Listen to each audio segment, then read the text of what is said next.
Hey guys, welcome back to the channel. This is story about what if Sakura is forced to marry Naruto to save the Shinobi Alliance and create a new bloodline for the village. Part 1. Before I start, please do support for more amazing content and comments for part 2.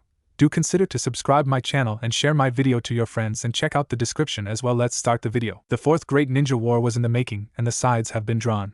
The Shinobi Alliance, still in its infant steps, is already threatening to fall apart over an unexpected issue that none of the great villages had foreseen.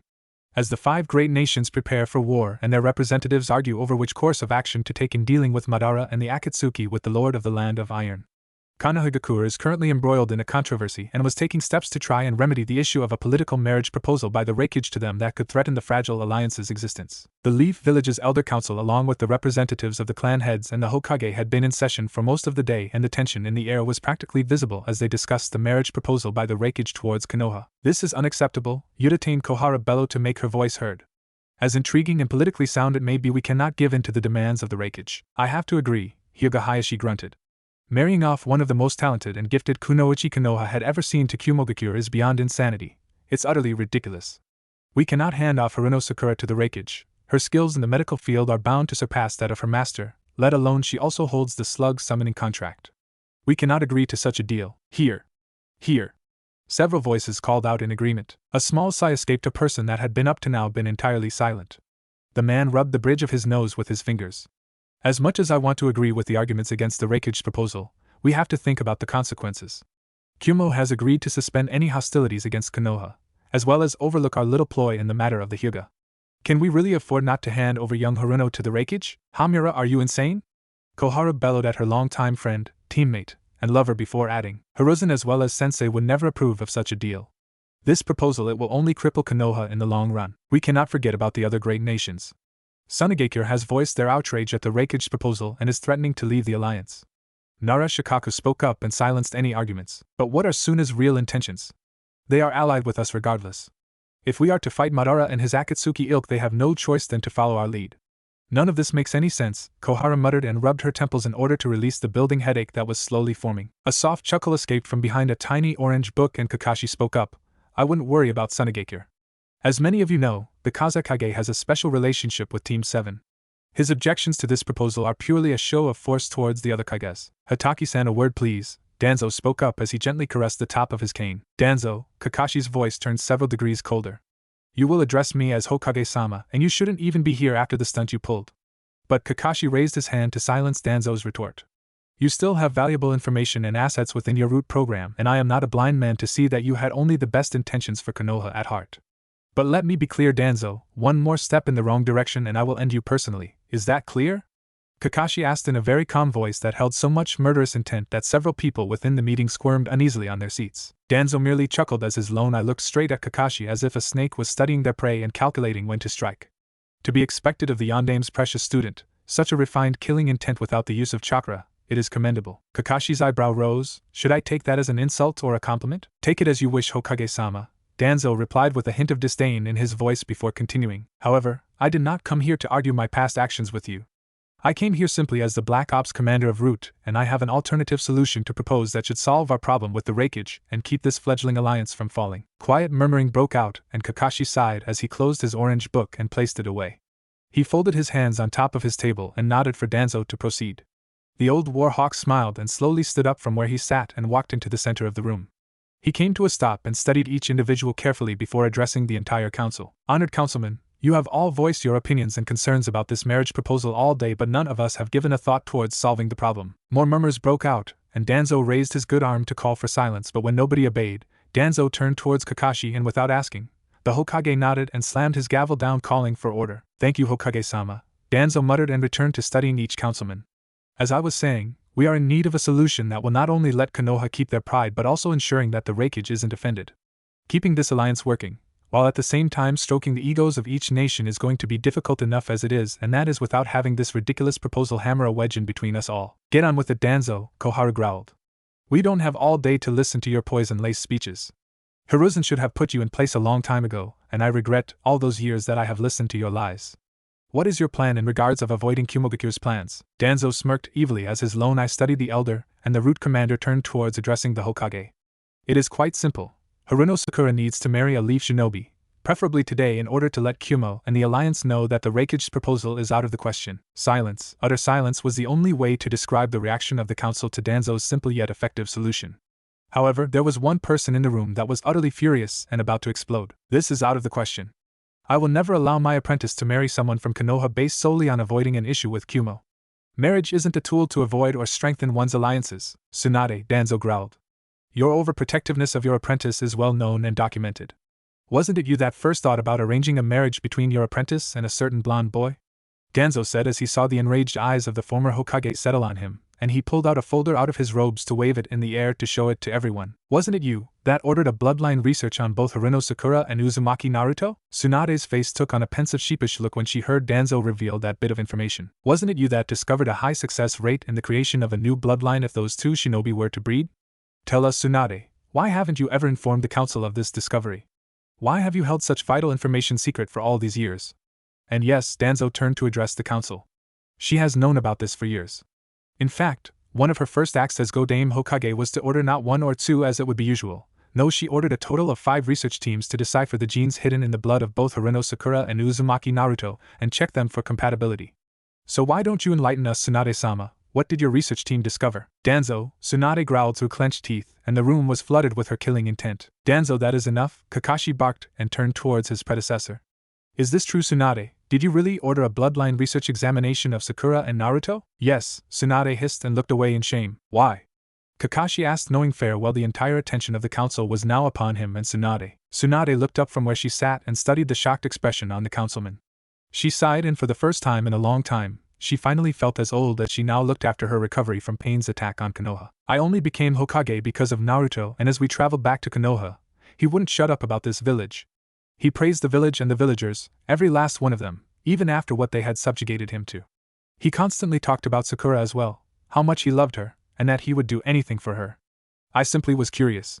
Tsunade answered, revealing parts of the feelings she held for both her apprentice and Naruto. Kakashi was about to tell Tsunade to continue, but the Godame Hokage beat him to the point as she resumed her story after an extended pause. And when I finally met Sakura and saw her excel through the medical exams and training like nobody I've ever seen before, I had to know what would happen if those two were to end up having children together. I had to also consider Naruto's condition as the Kyuubi Jinchurikian as well. It is not entirely known what happens to Jinchuriki children, let alone if they are capable of life. So I ordered the tests, and I dispatched that many teams because I wanted to be certain. And what did the research discover, Tsunade-sama? Kakashi asked as he tried to hide his frown at this unexpected discovery. The research showed that if those two were to have children, there would be an 80% chance for their offspring to unlock a new bloodline.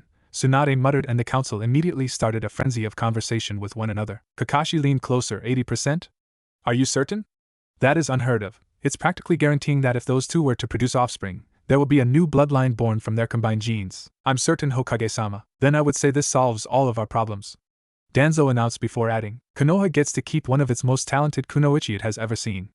And as a bonus, our village will be blessed with a new bloodline that could rival those of the famed Hyuga or Uchiha. So, Hokage-sama, I submit that in order to ensure the continuation of the Shinobi Alliance, maintain our village's strength, and keep Kumo in check, Haruno Sakura must marry Uzumaki Naruto. I'm sorry, Kakashi. I should have told you about this a long time ago, not only since you were their sensei but also because of your special connection to Naruto. However, I'm positive that some of the factors leading to this high success rate lay within the Kyuubi's chakra that is infused within Naruto's chakra system and possible even his genetic code. And I wanted to do some more research and testing of Naruto to get a better understanding before I brought this matter to you. Tsunade whispered to the silver-haired Hokage. Yes, you should have, Tsunade. Kakashi agreed in an angry whisper before adding, but I can understand your reasoning of wanting to gain more information, especially when it involves the Kyuubi no Yuko. Truth be told, Kakashi couldn't blame Tsunade for her curiosity. He himself had wondered many times if Naruto and Sakura were to become a couple, what the outcome would have for the village. Now he guessed, he finally had some form of an answer to his musings. The masked Hokage straightened himself and grabbed his gavel before hammering it several times onto his desk to call for order and silence. When the room's attention was back on him, he cleared his throat. Danzo, thank you for bringing this discovery to our attention. I believe your suggestion of marrying Haruno Sakura to the leaf shinobi Uzumaki Naruto would prove to be an asset and be beneficial to the village. That is correct, Hokage-sama, Danzo replied as he sat back in his chair. We shouldn't simply pass up the opportunity to create a new bloodline. Even if their children wouldn't be gifted with a new bloodline, they will still create an immensely powerful clan. Imagine Konoha having ninja with Uzumaki's incredible chakra reserves and Haruno's almost godlike chakra control. Konoha would be a new force to be reckoned with. The potential to surpass the legendary Senju and Uchiha is right there in front of us, and only needs to be nurtured into the proper direction. Yes, Hokage-sama, a union between Uzumaki and Haruno is vital to Konoha's survival. You can't just decide this, Tsunade barked in anger. They have lives of their own and, Tsunade-sama, Kakashi interrupted her and cut her off with a stern look. Who is in favor of Danzo's proposal of marrying Haruno Sakura to Uzumaki Naruto in order to negate the Raikage's proposal and to see the birth of a new potentially strong bloodline and clan for the Leaf Village? Kakashi, Tsunade hissed in shock, unnerved that the silver-haired Hokage had even considered this option. Kakashi looked once more at his predecessor, and Tsunade saw a look of defeat on the man's face and a silent plea for her to hold her tongue. He turned back towards the council, and he exhaled a heavy sigh at seeing every person within the room having raised their hand in acceptance of Danzo's proposal. Very well, it shall be done, Kakashi said, and slammed down his gavel in a show of acceptance of the council's wishes. We shall have a short recess while Anbu will fetch Haruno Sakura and Uzumaki Naruto. In the meantime, I will be in my office and prepare the necessary documents. Hokage-sama, a word please, Tsunade spoke up, as she rose from her seat to walk over to the center of the council chamber to address everyone present. And without waiting for Kakashi to yield the floor to her, Tsunade started speaking. I am not sorry that I have kept this discovery a secret. All of you just proved that you would rather have a new bloodline for this village to rely on than consider the damage your decision could create to those two. All of you disgust me. But Tsunade paused briefly to gather her thoughts. I will give my blessing to this union, even if it will be against Naruto's and Sakura's wishes on the condition that Naruto's heritage will be made public. That boy, no, I should say that man, has sacrificed so much for our village during his young life. Revealing his heritage now is the right thing to do. He is finally accepted by the villagers and is even more accepted by the other Kages for his strength and bravery in defeating pain. It is time that we finally honor the last wishes of the Yondaime Hokage and inform Naruto, the village, and the other nations that Konoha holds the heir to the Hiraishin no Jutsu. That's outrageous. Revealing Naruto's true heritage to the villagers as well as the other nations is dangerous. Iwagakure will instantly declare war upon us for the simple reason that Naruto is Minato's son. Koharu barked. No, they won't, Kakashi interrupted. Iwagakure will swallow their pride because they know that Naruto could rain more destruction upon them than Minato-sensei ever could. Iwa might be a warmongering village, but they are no fools. Kakashi inwardly debated with himself whether to agree with Tsunade's proposal or not. Yet deep down, he knew that he would need Tsunade's help in controlling Sakura's explosion of anger once the Kunoichi realized that the council had decided her life for her. I agree with Tsunade-sama, Kakashi finally spoke up and silenced the entire room. Besides, Naruto already knows that the Yondaime was his father. It is time for Naruto to claim his birthright, and it might help sway Sakura's reaction towards marrying Naruto in the village's favor. However, I would like for everyone present here to understand this. Sakura will most likely not accept this decision lightly. When those two enter and are told that their lives have been decided for them by us, prepare for potentially having to fight for your lives. And I will also be naming Naruto as my successor to be when the time has come. Several shocked expressions were visible on a few council members, and Tsunade smirked as she and Kakashi's eyes met. He motioned with a nod of his head for her to follow, and both quickly vanished to prepare the necessary documentations and have an argument Kakashi knew he'd rather avoid. Kakashi sat in his chair and was preparing the marriage contract for Naruto and Sakura to sign. He currently heated some wax and pushed the melting wax next to his signature on the document. He quickly pushed the Hokage's seal upon the red spot of melted wax, and he sighed with resignation when he inspected the document. Would you like to take a look? Kakashi asked Tsunade politely, who up until now had been eerily quiet. She looked at him with cold eyes and snatched the scroll out of his hands and scanned the contents. She read the text and saw that this was up to a certain degree a regular arranged marriage contract that she herself had signed numerous times in the past. However, the part that had her frowning were the sections that Kakashi had added. She reread the entire contract before finally handing it back to Kakashi so the contract could be copied several times, and stated with disbelief, "You can't be serious about this?" "Yes, I am." Kakashi muttered and flashed through a few hand signs to copy the scroll numerous times, but demanding them to produce an heir within a year is unheard of. Tsunade muttered in anger. You are robbing Konoha of Sakura's skills in this upcoming war. You can't do that to her or to Naruto. This entire deal will be difficult enough to explain to Sakura as it is, let alone order that they produce a child immediately. Don't you think I don't know that? Kakashi said as he looked out over the village. But we're at war, and if we already decide their lives for them, we might as well tell them to get started with their new clan. I don't like this, Kakashi. Tsunade spat. This feels like we are playing to Danzo's tune again. Even forcing the council to agree to give Naruto a council seat and both of them be given a sizable monetary reward as reparations isn't making any of this easier to accept. I am telling you, Kakashi, this is going to come back to bite us in the ass eventually. Most likely, Kakashi said dejectedly before adding with a sigh. I wasn't a very good sensei for the two of them, was I? I had hoped I could be a better Hokage for them now, But it seems I can never break away from my past. Tsunade scoffed. From what I was told, no, you weren't. You bettered yourself, but to put it frankly, you failed miserably at being their sensei. Kakashi could only nod his head in sad agreement, as he pulled out a bottle of sake from his desk and offered some to the busted blonde woman before saying, I hate that I have to do this. I mean, who could have imagined that the Raikage was so impressed with Sakura's skills, as she dealt with Killer Bee and Kisame, that he would make such an outrageous proposal and threaten to pull out of the Shinobi Alliance if his wishes were not granted. I almost want to blame Sakura herself for this mess.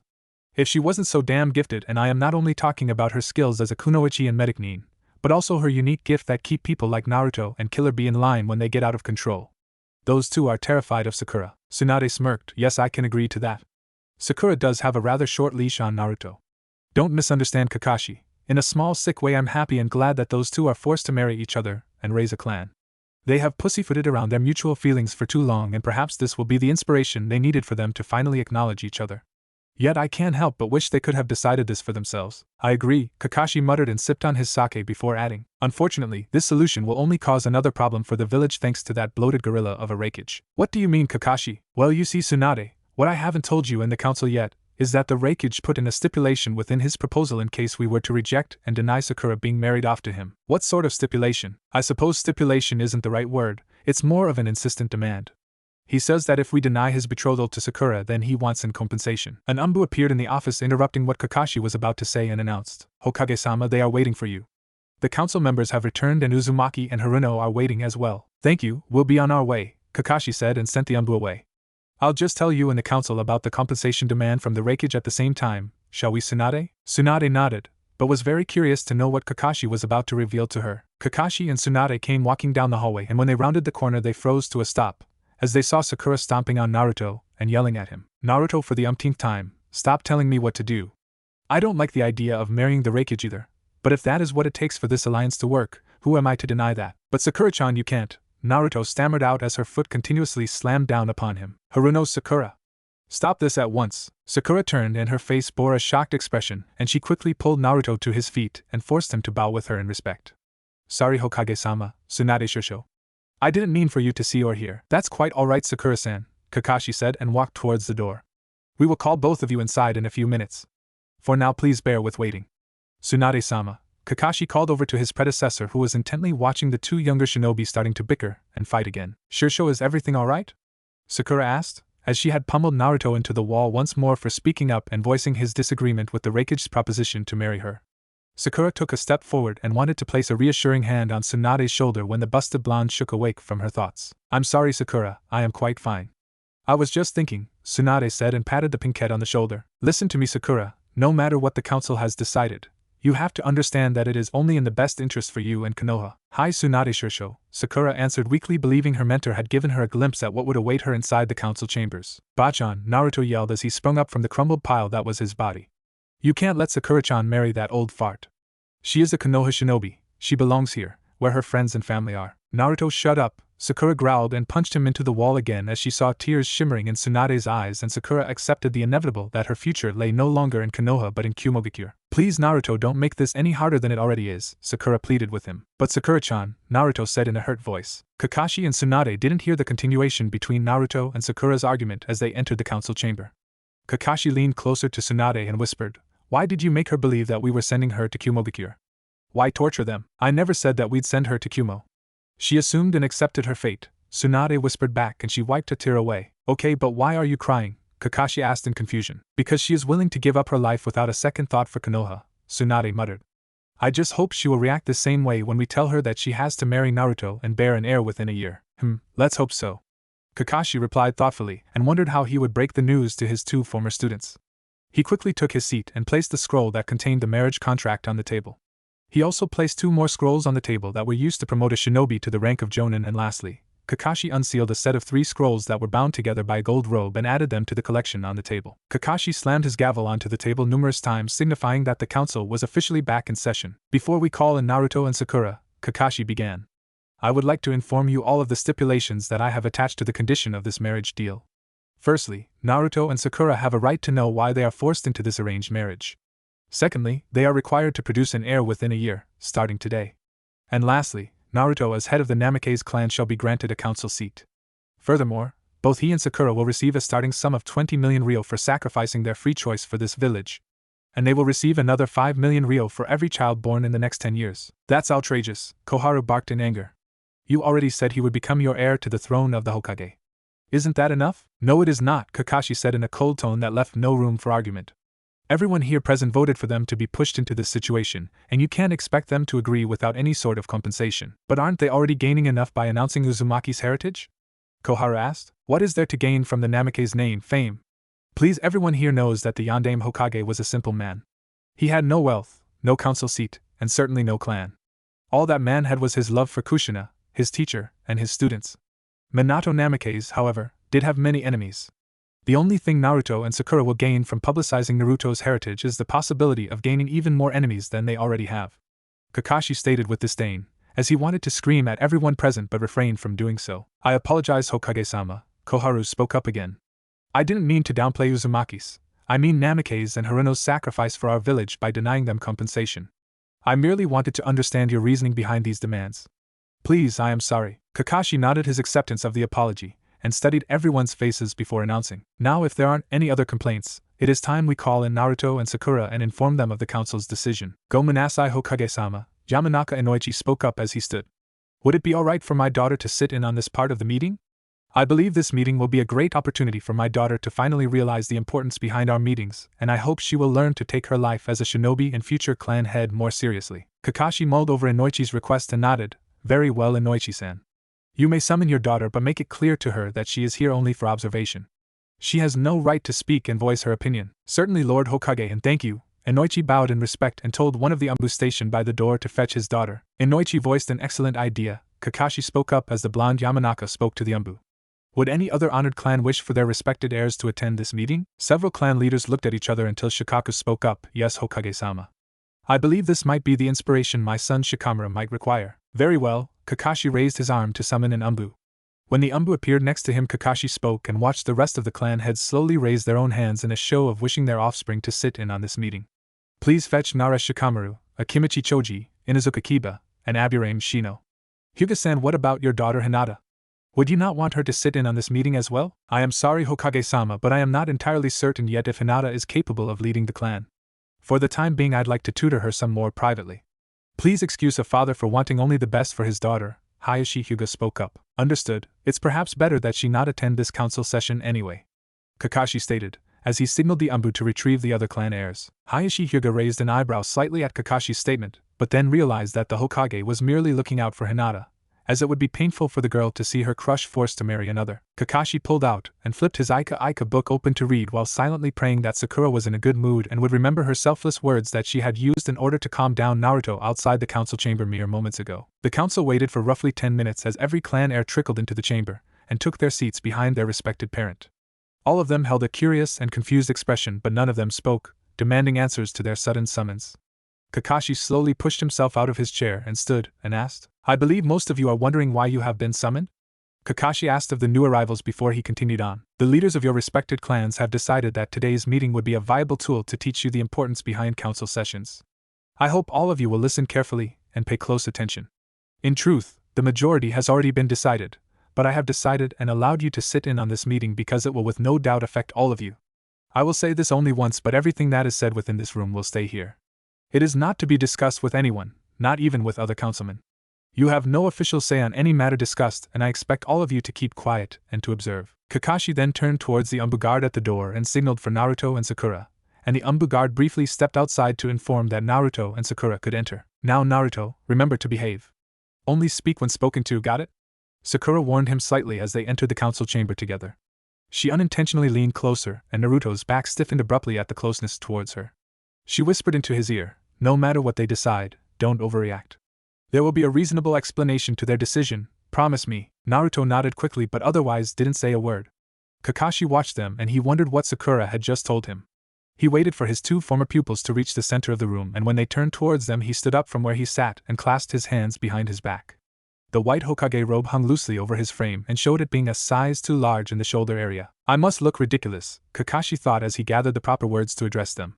He decided to start off with the pleasant information first, namely their promotions to the rank of Jounin. Welcome Naruto and Sakura, Kakashi started nervously but quickly controlled his emotions as he pressed on. I am delighted to inform you of one of my first orders as the Rokudaime Hokage.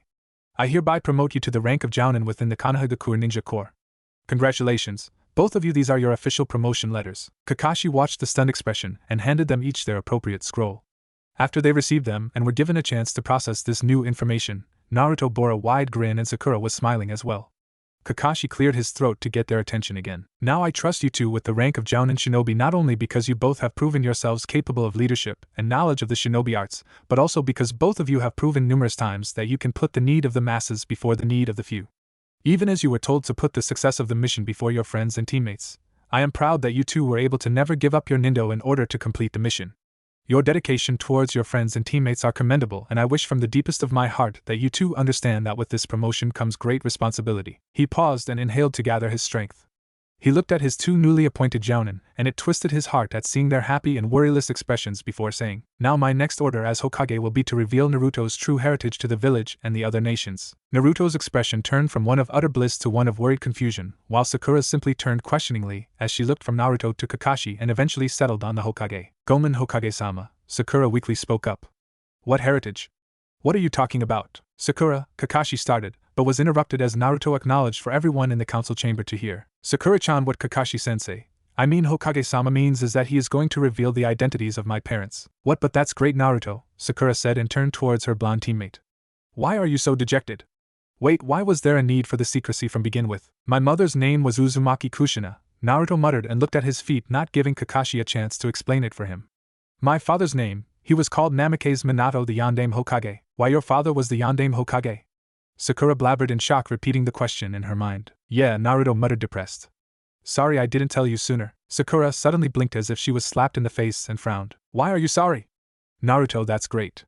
You finally know the identities of your parents, and your dad, he was the Hokage. I can't believe I am saying this, but I actually envy you a little." "Envy me? Envy me?" Naruto suddenly growled. "Do you even know how it is to grow up not knowing the identities of your parents? Living in self-doubt because everyone rejects you, except a single old man and a few bodyguards that aren't even allowed to talk to you." "I am sorry, Naruto, I didn't." "No, of course you didn't think. You hardly ever do when it comes to me." Naruto mumbled the last part under his breath and exhaled loudly. He looked up and his dejected expression turned cheerful again, and he smiled. "But it's okay. I had a chance to talk to my father, and he explained everything to me. I know why he did what he had to do." "Good," Kakashi interrupted any further conversation between his two former students.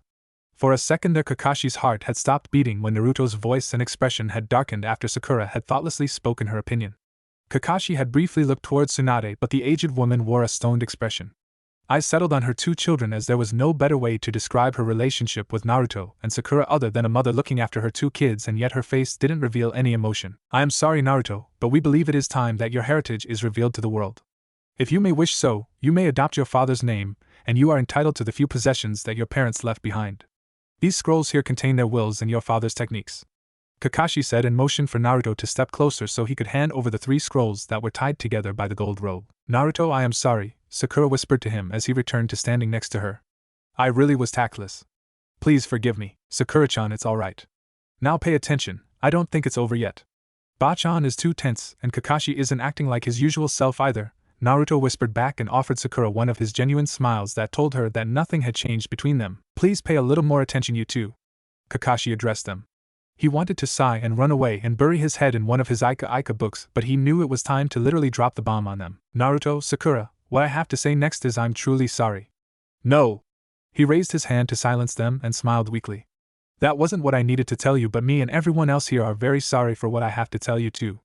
Kakashi saw the confused expressions on both of his students, and he swallowed, thinking it would be best to blurt it out and wait for the explosion of Sakura's temper that was bound to happen. "We have decided to reject Kumogakure's offer of a joint marriage between the Reikage and Yuharino Sakura." "Whoop, that's great," Naruto bellowed and bounced on his feet and turned to Sakura. "Na Sakura-chan, you don't have to marry that testosterone-filled ape of a Kage. You get to stay here in Konoha with your friends and family and with me." Sakura's expression visibly lightened and Kakashi could tell a giant stone had fallen off her shoulders, but he only regretted it more now. Kakashi hammered his gavel on his table. "Naruto, would you please calm down? I am not finished yet." "Sorry, Hokage-sama." Naruto grinned sheepishly, to which Sakura rolled her eyes and muttered, "Idiot." "As I was saying," Kakashi continued, "we of the council have unanimously decided that we will reject the Reikage's proposal, but in order to do so, we are forced to take desperate measures. What does that mean, Kakashi-sensei? Naruto asked, ignoring the fact that he was supposed to be quiet. Naruto, shut up. He'll tell us if you would just stop and not interrupt him all the time. Sakura growled. Thank you, Sakura. Kakashi said, and wondered why this was taking so long. In order to let Kumo and the Raikage keep their faces, and in order to ensure Konoha isn't open for retribution, the council and I have decided that the only possible way to reject the Raikage's marriage offer is for Haruno Sakura to marry someone from Konoha. Kakashi waited, expecting Naruto and Sakura to explode in their own ways, one arguing it wouldn't be fair towards Sakura to just force her to marry someone from Konoha, while the other would explode regardless, but ironically both seemed in a shocked state, so Kakashi decided to use this to his advantage. And with the help of the Godame Hokage and her research, we have decided upon Haruno Sakura's husband to be Uzumaki Naruto. This choice was made because Tsunade's research suggests an 80% probability of a new bloodline being born, if these two people were to be married and produce offspring. Therefore, effective immediately, Haruno Sakura will be married to Uzumaki Naruto, and as their first mission as Jounin of the Leaf, they are hereby ordered produce a suitable heir within a year for the newly commissioned Namikaze clan. A pall of silence hung in the council chamber, as every pair of eyes stared fearfully at the two people in the center. Kakashi swallowed, trying to get the feeling of doom past his throat as he watched his two ex-students. Naruto's expression was somewhat priceless, if not downright comical, as the blonde stood frozen in place, his mouth opening and closing like a carp trying to breathe air. Sakura, however, gave Kakashi the hives. The pinkette stood silently next to her blonde companion with her head hung low so that her bangs were hiding her face from his sight. The only shows of emotions that Sakura portrayed were the tightly clenched fists, as they hung limply at her sides.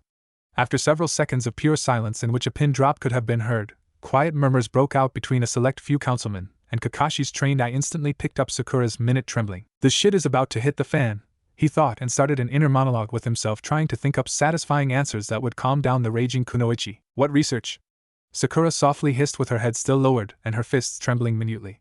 And when nobody answered, her head suddenly snapped up and her normally peaceful, warm, jaded eyes were ice cold, and an inner inferno blazed within them.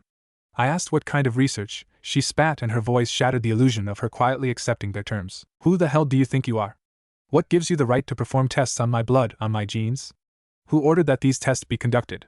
She growled, and her cold eyes darted from person to person inside the room, only to rest on the one person she thought could never betray her. Tsunade sat quietly in her chair, expressionless, unmoving, and unfazed at Sakura's killing intent as it flooded the room and honed in on her. Her honey brown eyes met Sakura's green, and Tsunade's lips slowly parted, and without a hint of regret or shame, the busted former Hokage said, I did. I ordered a bloodline research to be done on yours and Naruto's blood. When? Sakura growled and took a threatening step closer as her fists violently shook at her sides as Sakura fought for control. Years ago, Tsunade responded and didn't move a muscle. Years ago? Sakura repeated in a hush, and her eyes widened in realization, only to narrow to angered slits, as she angrily accused. You've planned this all this time. Sakura growled in accusation and was another 2 steps closer towards the Godame Hokage. Sakura, Naruto suddenly spoke up in fear of what Sakura might do. He had purposefully left away his usual honorific in hopes of catching her attention quicker, while not drawing her wrath. He did, however, make a fatal mistake when he placed one of his hands on her shoulder to stop her from advancing. Sakura's right arm suddenly shot up and slammed into Naruto, propelling the blonde young man into the wall. Naruto hit the wall head first, and the sickening sound of something breaking echoed through the room, and Sakura never spared him a glance. Her only response to him was a simple and angry, "Not now, Naruto." Kakashi's eyes widened slightly in fear as he heard the sound of bone break, and he thought Naruto's spine had shattered from the impact. As he watched the crumpled form of Naruto slide down to the ground, a smear of blood on the wooden wall showing Naruto's descent to the floor, where he lay crumbled in a heap, seemingly unconscious. What do you want me to say, Sakura? Do you want me to say that I am sorry? Tough luck, I won't. Do you really think your little display of strength and killing intent is going to scare me? Me? Tsunade's voice suddenly rose in anger, and for the first time since this meeting had started, Tsunade showed her emotions, as she carried on. You intolerant, ignorant, foolish, and idiotic little girl think you can scare me? I am the Godame Hokage. I am the last surviving Densetsu no Sannin, and you really believe I am afraid of you? Grow up, Sakura, grow up and open your eyes. The world around you isn't tinged in pretty pink. There are no shining knights in armor that will come and sweep you off your feet. The world around you is a dark, miserable place where nothing is given for free and everything comes at a price. Tsunade, Kakashi interjected carefully, wondering why the blonde woman was antagonizing Sakura. And all of a sudden Kakashi felt Sakura's killing intent on him, and his eyes went from Tsunade towards his former pupil. He sighed while thinking, good going, Kakashi. Now her attention is on you. Why? Sakura growled, and Kakashi thought he could see tears brimming at the corners of her eyes. Why would you support this? You of all people know exactly what he contains and how dangerous he is. Why would you do this after you know what happened to me? Mind if I ask you a question first? Kakashi asked diplomatically and decided to ask regardless without waiting for Sakura to answer. When you first found out about the Kyuubi being sealed within Naruto, what did you think? How did you feel about it? And more importantly, how did you feel about Naruto? That's not what I meant, Sakura spat at him in fury. You know that Naruto attacked me that day and that the Kyuubi's energy hurt me. It took days for the bleeding to stop and weeks for me to use my arm properly again. You know how afraid I became of Naruto after that day. Quit lying to yourself, Sakura, Tsunade barked in anger. Yes, you were afraid of Naruto. You were afraid that he would lose control over the Kyuubi again, but you were never afraid that he would hurt you again. You were afraid of yourself, afraid to accept that you fell in love with a friend, a teammate, a monster. Sakura spat regretfully. Wah, what did you say?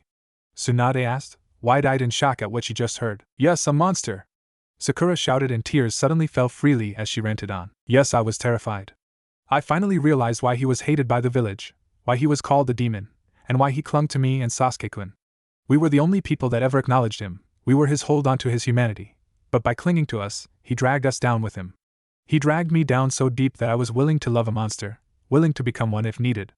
I was willing to give up my own humanity for his sake in order to be happy and answer the craving of my own need for recognition in his eyes. Am I not entitled to be terrified of him when one day you suddenly wake up and realize that there isn't a way back to the light? That the only way to ever become happy was to live life as an outcast, to live in the darkness, avoided by society as if you are an infectious disease? And has anything changed since that day? Tsunade asked, her expression growing icy stone cold towards her apprentice. Sakura chuckled as if she'd gone insane and attempted to wipe the tears out of her face. Nothing has changed and everything has changed. The nothing being that yes, I do love the baka. And the everything being that you two and this damn council have taken away my freedom of choice to decide if I want to be with him, and has now condemned me to a life with a monster? Yeah, we heard you the first time, Sakura. Naruto's voice rang out in the most malevolent tone anyone who knew him had ever heard him use. Naruto!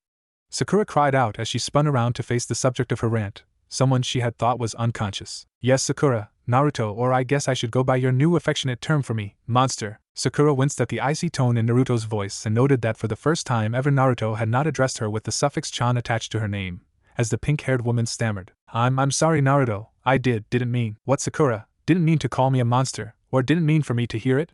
Because I have a feeling it's the latter that you're sorry for. Sakura's throat felt dry and tightened, as she struggled to say something but to no avail, when Naruto spoke once more, the hurt, pain, and anger ringing in his voice. All these years, Sakura, all these years you've been lying to me. I guess I really am the baka you always call me. All of these years I've wasted on you when you're just like everyone else in the village. You've hated me all along because of the Kyuubi. Even though I always wanted something more, I at least thought we were friends. But I guess that was a lie, huh? Tell me, Sakura, why lie to me all these years? Was it to make sure I kept my promise to bring back your precious Sasuke-kun, or did you just enjoy seeing me playing the fool for any of your wishes? Naruto, you're wrong. Please listen to me, listen to everything that I have to say. Sasuke-kun, I don't care about him anymore, I swear. Naruto-kun, don't you ever call me that, Sakura. Don't you ever, you have no right after what I just heard. Naruto shouts out in an enraged tone that makes Sakura want to cry, as he continued on. All the pain and suffering I've endured for you just so you can be happy. Kami, what a fool I am to think that one day you might love me like I love you. But didn't you hear me, Naruto-kun? I do love you. What the hell did I just tell you about calling me that? Even if what you say is true, which I doubt, I don't want you anymore. I mean, look at what your supposed love for me has done to you. You're terrified of me and you hate yourself for loving me. You don't want me, you don't love me? Naruto gave a mirthless chuckle before responding in a morose tone of voice. Why would I want a girl who is scared to be in my very presence, and one who is absolutely petrified of what other people will think of her for being with a monster like me? And do you want to know what's saddest of all? Even though I now know how you truly think and feel about me, I still love you, Sakura, but what's the point? Marry me or marry the wreckage, I just don't care anymore. Naruto, I hate to remind you, but you aren't being given a choice on this matter. You and Sakura will be getting married today for the good of the village, and that's final, Kakashi informed his former pupil. Fine, Hokage-sama. What's one more sacrifice I need to make for this village that has treated me oh so well in my life? Naruto spat with disgust, before walking over to affix his name on the marriage document before adding, but it will only be a marriage in name only. No, Naruto, you and Sakura must produce an heir within a year. Bachan can use artificial insemination to get that task accomplished, Hokage-sama. Which I'm sure takes a load off of Sakura's mind. At least doing it that way means she won't have to dirty herself by sleeping with a fiend like me. Just as Naruto was about to sign the document, he stopped and walked over to where he had been laying earlier and dipped the pen into some of his blood that had pooled on the floor and then signed the contract, shocking everyone in the chamber by his action. Tossing the piece of paper back to Kakashi, he stated without regret, "What, Hokage-sama? signing this in my own blood seems fitting for this occasion. I mean, after all, this marriage is being forced for no other reason than the creation of a new bloodline for this village. And what romanticism in knowing that the marriage was sealed in my own blood courtesy of my future wife. Sakura, who had been frozen to the spot where she was standing ever since Naruto stated he didn't want her anymore, suddenly snapped out of her stupor upon hearing Naruto's final words. Looking over to him with tears in her eyes, Naruto could only level a cold glare at the girl before turning on his heels and leaving the council chamber. Tsunade jumped from her chair and called out while rushing to get to him. She only stopped when she heard Sakura tearfully call out Tsunade Shursho.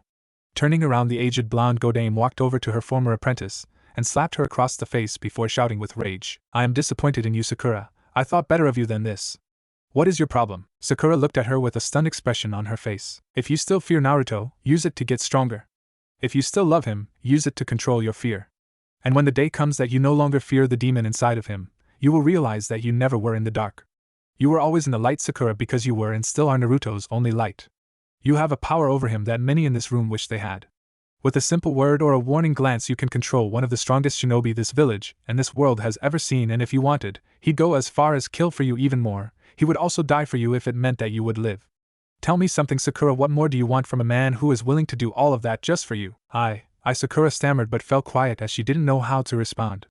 All the young girl could do was walk over and sign the marriage contract, before silently following Naruto's suit and exiting the council chamber. Everyone in the council chamber seemed to exhale a sigh of relief, while all the clan heirs looked around at one another, shocked and dismayed by what they just witnessed from their friends and classmates. They were broken out of their musings by Kakashi banging his gavel down and announcing, "I wouldn't get too comfortable just yet, honored council.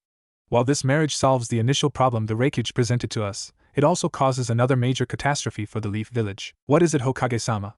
a civilian councilman asked. Apparently the Reikage was fearful that we would reject his marriage proposal for Sakura and him to wed. So, he put a stipulation. No, that's not right. More of a demand that if we were to reject his original proposal, then another specific kunoichi of the Leaf Village was to take Sakura's place at the altar. The Reikage also has made it clear that the Leaf Village would suffer dire consequences should we also reject him of claiming this girl for his bride. Which kunoichi does the Reikage want, Hokage-sama? I'm sorry, Lord Hyuga, but the Reikage is demanding it be your daughter Hyuga Hinata. I'm sorry, Lord Hyuga, but the Reikage is demanding it be your daughter Hyuga Hinata. What? This is an outrage! Hayashi shouted with fury, as he bolted up from his council seat and slammed his hands down onto his desk, his Byakugan flaring for everyone to see. Lord Hyuga, please calm down and control yourself. No, Hokage-sama, I will not sit idly by while you plan to hand my daughter over to the Lightning Country. Hinata will not be used as breeding stock to that bloated ape of a Reikage, and Kami knows who else. My family has suffered much over the years because of that infernal nation, and we will suffer no more. What would you have us do, Hyuga? Risk war with Kumogakure and the Lightning Country just for the virtue of your daughter? One of the civilian councilmen shouted before collapsing under the sheer force of the killing intent Hayashi directed at him. Lord Hyuga, I've said nothing about handing Hinata over to the Reikage. I brought up the matter because we need to discuss the situation. Please release the councilman from your intent before you kill him. He's not a shinobi and will not last very long under such pressure. Very well, Hokage-sama, Hayashi replied, as he turned away from the councilman, quaking and sweating profusely in a heap on the council chamber floor, before adding with malevolence, as he glared at the rest of the civilian council. But know this, if any of you civilian pigs even dare equate my daughter's virtue as to why I will not allow this happen, you're sadly mistaken. Kumogakure has been after bloodline traits for its shinobi for years. Hence their attempt to kidnap my daughter years ago, which failed. I've already had to sacrifice my beloved brother to appease that village and keep Konoha out of war. I will be damned if I will now sacrifice my daughter to do the same again. Or perhaps you fools relish the idea of a small army of Kumo shinobi with Hyuga powers attacking the Leaf Village and your great-grandchildren in, say, 100 years. You make a valid point, Lord Hyuga, which is why all of us need to sit down and figure out a way to deal with this Kumo situation. We were able to find a unique alternative to stop the betrothal of Sakura to the Reikage. Perhaps we can discover another unique way to solve this problem as well, Kakashi stated, while staring directly at Hayashi before his lone flickered a brief moment towards Tsunade's direction. This action did not go unnoticed by Hayashi, who understood what the Hokage's subtlety was trying to convey to the Hyuga clan head, who announced, "Why do we need to find another solution, Hokage-sama? Lady Tsunade, you say you ordered as the Godame Hokage a bloodline research to be conducted on both Haruno Sakura and Namikaze Naruto years ago, is that correct?" Tsunade's face took on a startled look as she realized where this question was leading, and through gritted teeth replied, "Hi Hayashi, I did." "Well then, could you please tell us if you also ordered a bloodline research to be conducted on anyone else during that time?" Tsunade sat silent and unmoving, but was seething on the inside at being maneuvered into this position by the Hyuga Patriarch and the current Hokage, to whom she shot a quick glare at before answering. Hi Hayashi, I did order one more bloodline research to be conducted on one other kunoichi with regards to Naruto. Who would this other person be, Lady Tsunade? Your eldest daughter, Lord Hyuga, Hinata. A murmur went through the entire council chamber, as many of its members now recognized where Hayashi was going. And what did the research discover, Tsunade-sama? Kakashi asked, as he sighed wearily at this not unexpected revelation. The research showed an even greater potential that if Naruto and Hinata were to have children, there would be a 100% chance for their offspring to have the Byakugan, and very high percentage their Byakugan would be enhanced into an all-new Kekkei Genkai. Tsunade announced, and the council immediately started a flurry of conversation with one another. Kakashi looked over to Tsunade and was about to ask when she held up her hand to stop him, and stated, "Before you ask, Hokage-sama, yes, I'm certain of the results." Then, as Danzo declared earlier with regards to Haruno Sakura, I would say this solves all of our problems. Hayashi announced before adding, just as Danzo had, Konoha gets to keep one of its most talented kunoichi it has ever seen. And as a bonus, our village will be blessed with a new bloodline that could even surpass that of my own clan. So Hokage-sama, I submit that in order to maintain our village's strength, and keep Kumo in check, my daughter must marry Namikaze Naruto as well. I suppose there is logic to that proposal, Lord Hyuga. However, I would like to know something, Lady Tsunade. I understand your reasoning behind ordering the bloodline research for Sakura, but why did you also order it for Hinata as well? Kakashi asked with curiosity. I ordered it for Hinata, Hokage-sama, because upon my return to the village to become the Godame Hokage, I learned of Hinata's love for Naruto. So I figured that the Gaki would end up one day marrying one of the girls who had fallen in love with him.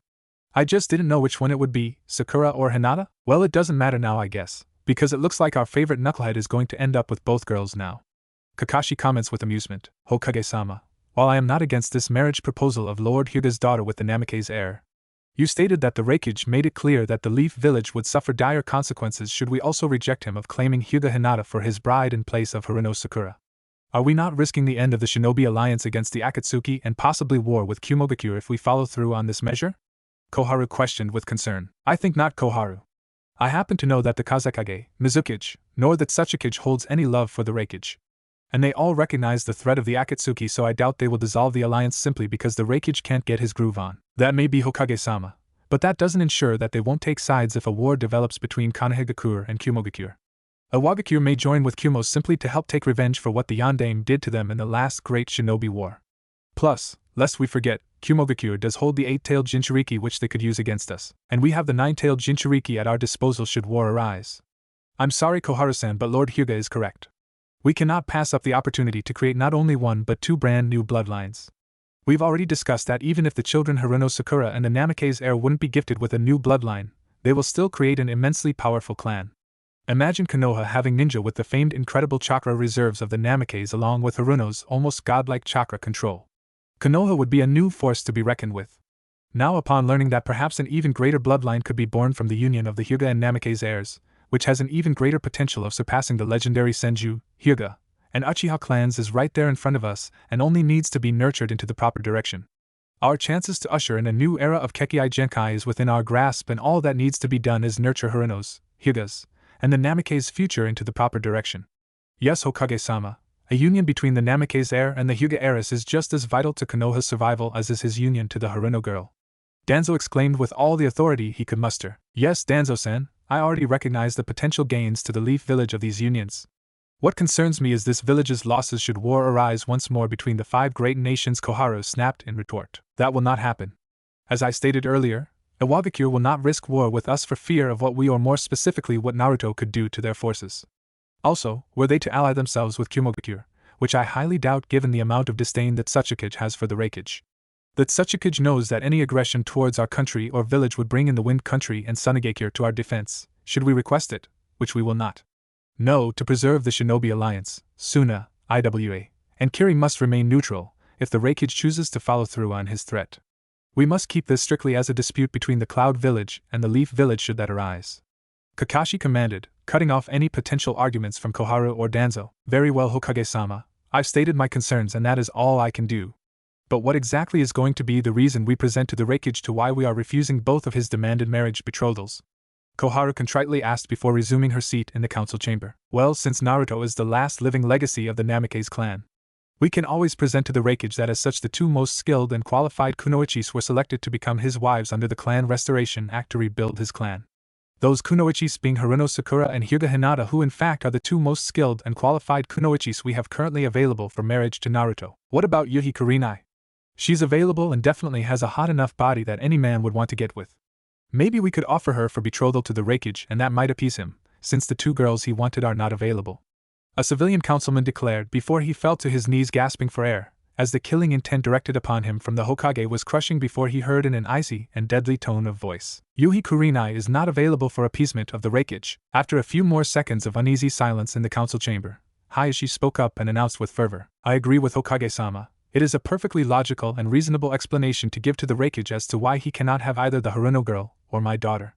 So, if no one else has any objections, I call for a vote of this council to approve the proposed betrothal of Namake's Naruto to Hyuga Hinata at once, as well as initiating the CRA for Namake's Naruto to legally have 2 wives per Konoha law to rebuild his noble clan. One by one, every civilian councilman and clan head voted to approve the proposal until it came upon the Hokage to cast his final vote.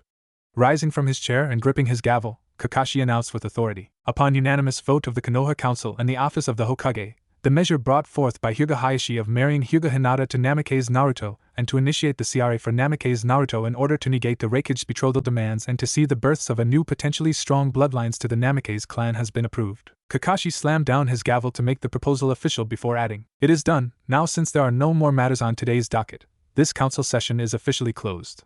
Lord Hyuga, if you would please stay, I have some matters to discuss with you in regards to the necessary documents I must prepare for your daughter's marriage contract for tomorrow. After a few minutes, all the councilmen and clan leaders and heirs had exited the chambers, leaving only Hayashi, Tsunade, and Kakashi. As all three sat in silence, it was Hayashi who finally spoke up and asked, What is it you wish to discuss with me, Hokage-sama? Nothing really, I just need to know if you have any problems with me drawing up the same marriage contract for Hinata as I did for Sakura. She will need to produce an heir within a year, starting tomorrow. But as with Sakura, she will be justly compensated. I have no objections to using the same marriage contract and stipulations attached to it that the Haruno girl received. To be quite frank, Hokage-sama, I could care less about the compensation. I did what I had to today to save my daughter because I love her. I've not been a very good father over the years to her, but upon hearing that she engaged in battle against pain when virtually all other shinobi were cowering in fear including myself, I felt ashamed. When she almost died at the hands of that madman, I realized I was greatly mistaken in thinking she was still a weak little girl. Hinata has become a strong, vibrant woman, and although the actions I have taken here today will prevent her from becoming the future leader of my clan, I am proud that Hinata will help to bring life into the noble Namake's clan and that she is a valued and honored kunoichi of this village. Although it may be late in coming, I've sworn to become the father Hinata deserves. No longer will I attempt to control her life as I did in the past. Ha, Lord Hyuga! You say that, but what did you just do not 10 minutes ago in this council chamber? What did I do, Lady Tsunade? I just made my daughter the happiest woman on this planet once she finds out what I did. Hayashi replied with a smirk before strolling out of the council chambers, while looking forward to seeing the expression on his daughter's face when he would tell Hinata of her betrothal to her lifelong love. At the Yamanaka flower shop, a small group of clan heirs had gathered to discuss what they had witnessed in the Konoha council session that afternoon. Needless to say, all of them were pretty stunned by what had been said and transpired. The fact that session's proceedings had directly involved 3 of their closest friends made it difficult for all of them to understand what had just happened. It was the blonde kunoichi whose name adorned the flower shop sign who finally broke the stifling silence and exclaimed in surprise, That was some council meeting today. I still can't believe it. Sakura and Naruto married, and now he also has to marry Hinata as well. Not only that, but that Naruto is actually the son of the 4th Hokage just blows my mind. Grumbled Kiba as he sniffed at several flowers, the sweet smells irritating his highly sensitive nose. Well, we always kind of suspected it. Kiba and Naruto becoming the next Hokage has pretty much been a foregone conclusion considering how strong he has become. Yeah, I know, Shikamaru, but still hearing it said and acknowledged by the council and the Hokage was still a shock. What do you think about it, Chuji? What's there to say? Munch, munch, Naruto's still my friend no matter who his parents were or what position he will obtain. Munch, munch, I'm happy for him. The Akimichi heir stated while eating his trademark barbecue potato chips. Grrrr, I just can't believe Forehead Girl is the one who gets to marry the next Hokage. That girl is so damn lucky and she doesn't even realize it. Do you believe all that vile crap she spewed about Naruto today?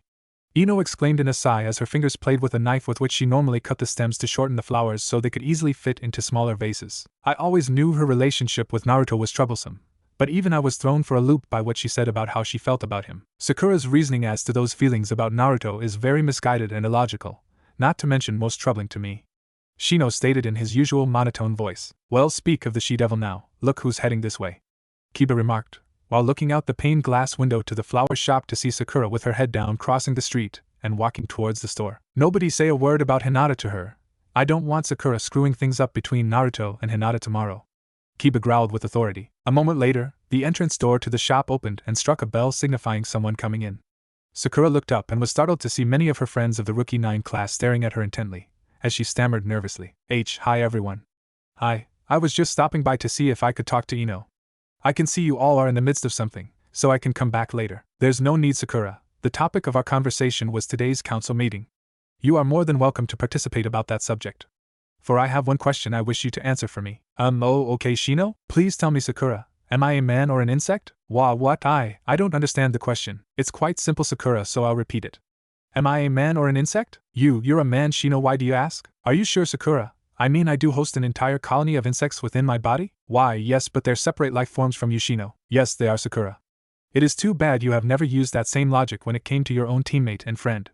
Shino stated in an icy tone, causing Sakura to wince and look sheepishly to the ground, before she heard Shino add, Come on, Kiba, we should leave lest Sakura changes her mind and decides I too am some sort of insect monster, and that you are some sort of canine fiend. I hear that, Shino. We wouldn't want our monstrous presence to upset the Godame's little princess here. Both members of the former Squad 8 walked brusquely past the pink-haired Kunoichi, who kept her head down, as they exited the flower shop. As a lone tear rolled down Sakura's cheek, she looked up and asked, I suppose you all hate me too for what I said about Naruto. We don't hate you, Sakura, but we are disappointed that you would say and treat Naruto the way you did today. Choji stated after seeing nobody was looking at the pinkette. To hell with that Chuji, I'm downright pissed at her right now. I mean seriously, forehead, what's your problem? You all know what my problem is, Enopig. I spelled them all out to you at the council meeting. And I'm sorry you all are disappointed and angry with me, but it doesn't change how I feel. Sakura shot back in a defensive manner. Sakura stood silent and unmoving, waiting for someone to speak up and agree with her, or at the very least understand her position.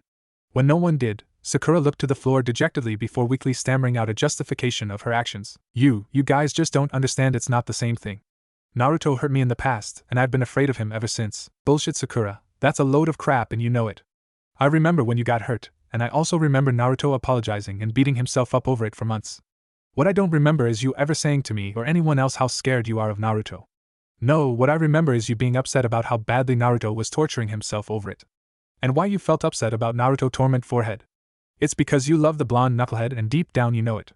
I know the reason why you're upset about what the council did today, and it's got nothing to do with Naruto. Fine, Enopig, you seem to have all the answers. Tell me why I'm upset about what the council did today.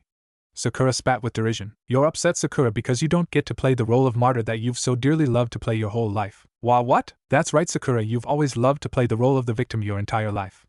From when you were a little girl crying about your forehead to Naruto always having to save your ass back in your genin days, to even a few days ago when you first heard about the Raikage demanding your betrothal. You just love to be the willing or sacrificial victim. You're crazy, Enopig. Am I? Let's think about it. What was your reaction when you first heard the news that you might have to marry the Raikage to prevent the collapse of the Shinobi Alliance? Did you get upset or throw a tantrum like you did in the council chamber today? No, you were all I don't want to marry the Raikage, but if I must to keep the alliance intact, then I must do what I have to for Konoha. Sakura couldn't find the words to say anything in defense, and could only glare at her blonde-haired friend, who continued on. You were Mrs. Calm and collected, ready to do your duty and willing to give up your life without hesitation for Konoha. My, what a selfless and gallant act you were about to perform, forehead. But when the Hokage and the council decide to save you from your noble sacrifice by marrying you off to one of the nicest guys in the world and your supposed friend, what do you do but freak out and hurt him in the worst way possible? Sakura felt the sting of guilt and hints of truth at Ino's words and turned her head away, but this action did nothing to stop the Yamanaka heiress from asking, Why is that, Sakura? I mean, you don't get upset at the prospect of marrying that aged, steroid-induced psychopath of a Raikage. But you do get upset at marrying the one guy who has always treated you like a queen his entire life. So, I'm left with only two possible answers. 1. You secretly are attracted to muscle-bound senile old apes. Or 2. You're pissed off because now Konoha won't erect a golden statue of you in the middle of the village, proudly proclaiming how you saved Konoha by nobly sacrificing your virtue and virginity to Kumogakure to protect us all from untold peril. Ino stated while throwing her arm across her forehead in dramatic fashion before collapsing backwards in a heap into Chuji's arms for even more theatrical effect. Opening up one eye to peer at her pink-haired friend, Ino could see Sakura silent and standing, quivering in either sadness or rage. Extricating herself from Chuji's arms, she walked to Sakura and looked her directly in the eyes before saying in a stern tone of voice, Look, Sakura, I don't really know what your problem is with Naruto, and to be honest I don't think you do either. But you better figure it out, and pretty damn soon. Because there are other girls out there who already know what a kind, decent, and loving person the knucklehead can be. Not to mention he's going to be the next Hokage and is smoking hot as well. If I wasn't with Chuji-kun already, I'd have jumped him a long time ago. I mean, have you seen those muscled arms, his chiseled chest and his six-pack abs? I mean, Cammy, it makes me want to drool just thinking about it. You do realize I'm still here, don't you, Ino? I'm sorry, Chuji-kun, you know that I love you, but I'm not talking about your special qualities at the moment. Right now I'm trying to get through to this bubble-headed Kunoichi's brain and help her realize that she's about to throw away one prime hunk of man-meat forever, just like Chuji-kun, if she hasn't already done so. What do you mean if I haven't already done so, Ino? I mean, Sakura, after what you said and did to Naruto in the council meeting today, you may have already lost him for good. For your sake, forehead, I hope not, because I doubt you're going to find a guy with the patience to put up with your bullshit like Naruto has his whole life. Ino's right, it's troublesome, but every person has their breaking point when it comes to someone, and I fear you may have reached that point with Naruto this afternoon. I'm not saying how you feel about Naruto is right or wrong, but you've got a lot to think about Sakura when it comes to him, and only you can decide that. I hope you figure it out before it's too late, Sakura, if it already isn't? Shikamaru stated with brutal honesty. You're right, Shikamaru. I do have a lot to think about, Sakura says in a dejected tone before turning around to leave the store. As Shikamaru and his teammates watched Sakura leave the flower shop, they could only gaze upon her with pity, while she pondered everything she had just heard. Hinata was wringing her hands nervously as she approached her father's study that evening. Although her relationship with Hayashi had improved dramatically since the pain invasion, Hinata was still surprised when her father had asked her to come to his study to discuss a matter of clan importance after dinner. To be honest, the Hyuga heiress has always hated her father's study, as it held precious few positive memories for her growing up. To Hinata it was a cold, impersonal, holding chamber where her father had scolded and lectured her about her failures as the Hyuga heiress and at being a shinobi. Taking a deep breath before hesitantly knocking on the formidable oak door to the study, Hinata gulped as she heard her father bade her to enter. You wish to speak with me, Otosan? Yes, Hinata. Please wait a moment, while I finish assigning the guard rotations for the clan compound this week. Hinata simply nodded and kept her head lowered while she waited for her father to finish. Niji, please make sure the lead guard receives this new rotation schedule this evening, Hayashi announced, alerting Hinata that her cousin was also present in the room as she looked up to see him. As you wish, Hayashi-sama. Now, Hinata, the reason I've asked you here is to discuss the future leadership of this clan, Hayashi declared, as Hinata returned her attention to him and answered. Hi, Otosan. After careful thought and much deliberation upon what transpired today in the Konoha Council session, I've decided you will not assume the mantle of clan leader upon my retirement. I see, father, Hinata solemnly replied, as she thought to herself. Nothing has changed. He still considers me weak and unfit to lead the clan. I was foolish to think otherwise. I have decided that upon my retirement your younger sister Hanabi will assume the mantle of clan leader. However, I want you to understand that this decision was not based upon any inability on your part to become clan leader. I firmly believe you would have made an excellent leader for the future of the Hyuga clan. However, certain events were brought forth to my attention today in the Konoha Council which forced me to make this decision, as you have an even greater destiny than clan leader, my daughter. Greater destiny, I don't understand, father? Hinata asked with confusion, as she had been instructed since she was old enough to understand that her destiny was to lead the Hyuga clan. Yes, Hinata, a greater destiny. For you see, it was revealed today in the council and shall be announced to the village tomorrow that the last legacy of the Namikaze clan lives. As such, seeing as he is the only living member of that noble clan which produced our esteemed fourth Hokage, the Yondaime, the council in its wisdom has seen fit to enact the Clan Restoration Act for the young man. And with my honor and blessing, I have arranged with the Hokage for you, my daughter, to become one of the 2 wives this young man will take to help restore the Namikaze clan to its former glory. Me, father? Hinata asked in a panic-stricken voice while thinking. I don't want to marry some strange man just because he comes from some important clan of the past. I love Naruto-kun and I want to be his wife and only his wife. Hinata, you seem distressed upon hearing this news? I would think you would be happy. It is a great honor to be chosen as one of the matriarchs to help rebuild this clan. If you are worried that your standard of life will decrease, I can assure you that the Hokage has established a sizable monetary compensation for you as reward for your acceptance of this proposed marriage and for any heirs which you produce from it. And, no, father, I wasn't worried about any monetary compensation, and I'm sure it is an honor to be chosen as a matriarch to help rebuild the Namikaze clan. I just had hoped to be able to marry someone else? Hayashi asked, interrupting his stammering daughter. Yes, father, Hinata meekly replied. Well, this does change some things. I don't wish to force you into doing something you have no desire for, Hinata. Are you sure you don't wish to at least consider this proposed marriage to this man? I'm sorry, father, but my heart does belong to another. Very well, if that is your decision, so be it, Hayashi grimly pronounced, before pushing a button on his desk. A few moments later, a branch member arrived at the study, to which Hayashi ordered, see to it that this document is returned to the Hokage first thing in the morning. Also inform the Hokage our clan's deepest apologies that Hinata Hyuga has declined her proposed betrothal to Naruto Uzumaki, Naruto Namikaze. Also please ask the Hokage to convey to the Uzumaki heir, the Namikaze heir, that we hope he bears no ill will towards our clan for my daughter's refusal of marriage to him. I shall see to it at once, Hayashi-sama. As Hayashi handed the proposed marriage contract over to the branch member for delivery, a scant second later he heard a garbled cry and then a hard thump hitting the floor. Looking up from his desk, the Hyuga patriarch saw the branch member crumpled unconscious in a heap on the floor with Hinata standing over him frantically examining the document the young man was supposed to deliver. After a moment Hinata looked to her father wide-eyed and in a daze, her mouth open trying to speak, when Hayashi said, "Yes, Hinata, it's true.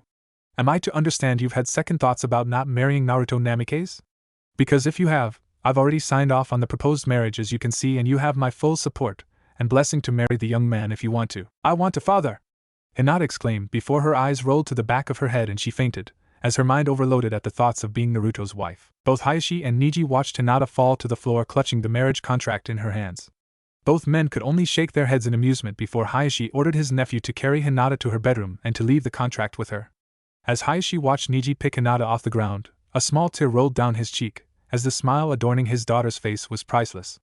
And this made the aged Hyuga leader feel a sense of joy at being able to grant Hinata's fondest wish and to give to her the happy life he had denied her for so long growing up. As Naruto stormed his way to Hokage Tower, the rage he felt within him seemed to grow with each step that he took. He was still upset about what had happened with Sakura at the council session the day before, and thought it had been one of the worst days of his life. But today's events had made yesterday seem tame by comparison. The news of Naruto's true heritage as the living legacy of the Yondaime Hokage Minato Namikaze had been announced that morning, and it had turned his life upside down in the village. Now the very same people in the village, who used to shun him in the past, were now going out of their way to heap praise and kindness upon him merely for the fact of who his father was. Even worse than the behavior of these pathetic hypocrites of villagers was the attitude that his friends were now showing him, as his thoughts recounted an earlier memory of his morning trip to Ichiraku Ramen. Flashback. When Naruto finally arrived at his favorite restaurant, the sight that greeted him was astonishing. There were literally hundreds of villagers milling around the stand, all waiting to place an order with the ramen vendor.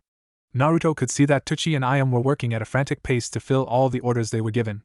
Suddenly, one of the villagers noticed Naruto and shouted out, effectively breaking Naruto out of his stupor. "Hey everyone, look, the Yondaime's son is here!" Before Naruto knew what was happening, the entire crowd suddenly flocked around him, surrounding the bewildered young man. Naruto grew uneasy at this, as unpleasant memories of when villagers surrounded him in his youth flooded his mind. This is why it was a complete shock to him when everyone clamored around him to give compliments, or just to touch him. Even some of the girls who used to look upon him with disdain were now calling out to him with date and even marriage proposals. Naruto, in a panic, was about to flee the scene when he noticed Ayam signal to him to go around to the back of the restaurant. Flashing through a quick series of hand signs, Naruto disappeared in a swirl of leaves, only to re-emerge moments later in the back alley behind Ichiraku's. A few seconds later, Ayam came out the back door and enveloped Naruto in a bone-crushing hug as Naruto stammered, What's going on around here, Ayam-chan?" "Oh, Naruto-kun, it's wonderful. Since the Hokage and the council announced you were the son of the 4th Hokage earlier today, people have been beating down our door to eat the food of your favorite restaurant. We've already made more money today than we had in the last 6 months, and it's all thanks to you." "Well, I'm happy for you and the old man, Ayam-chan," Naruto hesitantly replied, not really sure how he should respond. A moment later, a grinning Teuchi Ichiraku came out carrying a large takeout bag full of ramen dishes and thrust the bag into Naruto's hands while bowing and saying in gratitude, "Here you go, Naruto-sama. I cooked all your favorite ramen dishes for you to enjoy." "Sama?" Naruto thought to himself in confusion, as he looked inside the bag before saying, Thanks old man, I appreciate it. But this more food than I was going to order and I don't have enough money to pay for all of it." "It's on the house, Naruto-sama. I wouldn't dream of taking money from you, not after all the business you've brought to us. It's the least I can do for the living legacy of Minato Namikaze." Naruto's face became crestfallen upon hearing Teuchi's proclamation before mumbling his thanks and turning to walk away. Both Teuchi and Ayam noticed the somber expression Naruto's face had taken and the subdued way he walked away from them, before Teuchi called out with concern, fearing they had insulted the boy in some way, "Naruto-sama, you seem upset. Did we do something to displease you?" Naruto turned around and gave his trademark smile, the one he always showed when he was hurting inside, and solemnly said, "No, you didn't do anything, old man. I guess I just liked it better when you guys liked me as plain old Naruto Uzumaki, and not just as the last living legacy of the 4th. You two had better hurry back inside, you've got a lot of hungry customers waiting for you. I'm glad your business is doing so well for you now, and thanks again for the ramen." Before Teuchi and Ayam could respond, Naruto leapt away to the rooftops, leaving behind his 2 long-standing precious people, who both felt very sad and guilty at their behavior towards the young blonde shinobi. End of flashback. Naruto-sama. Even my friends are treating me like royalty now that the truth of who my father was is out. Now I understand what the teen went through growing up. Being praised and complimented for nothing more than whom he came from rather than who he is. Naruto bitterly thought with disgust as he reached Hokage Tower. A short time later, Naruto threw open the doors to the Hokage's office and stomped inside. Both Kakashi and Tsunade could feel the slight killing intent emanating off of his body, as he strode forth to stand in front of his former sensei and growled out, "What service do I need to provide today, Kakashi-sensei? I mean Hokage-sama." Kakashi could only sigh, as he could tell Naruto was still upset about the events that had transpired in the last 24 hours. Looking towards his former student, he silently wondered what Naruto's reaction would be to the latest bombshell he would deliver to uproot the boy's life. However, as much as he hated it, Kakashi knew it was the only way to save Hinata and hoped Naruto would understand about that. Clearing his throat to gain everyone's attention, he tried to speak in an upbeat tone of voice. "Thanks for coming, Naruto. There's some matters I need to discuss with you that will affect your marriage to Sakura." "What's there to discuss, Hokage-sama? I'm married to Sakura and that's that. If it's about producing an heir with her, just have Bachan schedule a time for me to go over to the hospital to dump off a couple of my little soldiers and we'll be done with it." "Naruto, I'm sure there's a little more to it than that. I don't know what else that could be, Hokage-sama. Just loan me one of Ero Sennin's books, and so long as it doesn't have any pink-haired heroines in it, I should be able to knock out plenty of baby-making juice for Haruno-san to use." "Naruto." Tsunade mumbled under her breath, saddened at Naruto's attitude towards her former apprentice. "Ahem, alright, we'll table the discussion about your heir another time. That's not the reason I called you here today. After you had left the council meeting yesterday, Naruto, you were not present to hear about a secondary demand of the Raikage should Konoha refuse his betrothal to Sakura." "What is this second demand, Hokage-sama?" Well, you see, Naruto, the Raikage was fearful that we would reject his marriage proposal for Sakura and him to wed. So, he put in a demand that if we were to reject his original proposal, then another specific kunoichi of the Leaf Village was to take Sakura's place at the altar. The Raikage also has made it clear that the Leaf Village would suffer dire consequences should we also reject him of claiming this other girl for his bride." "What? That's not right. You mean that bastard is going to threaten Konoha if we don't let him marry another kunoichi from the village?" "That's correct, Naruto." "Well, what are you going to do about it?" "What we are doing about it has already been done, Naruto. I have enacted with the council's approval the CRA or Clan Restoration Act for the girl to marry a shinobi of a recently restored clan here in the Leaf Village and help rebuild his clan, thus negating the Raikage's betrothal demands." "Well, that's a relief for her, but it still doesn't explain why I'm here." "Sigh, you're here, Naruto, because you are that shinobi of a recently restored clan that she will help to rebuild," Kakashi stated with aplomb, as he waited for the gears in Naruto's brain to slowly grind away before grasping what the silver-haired Hokage had just said.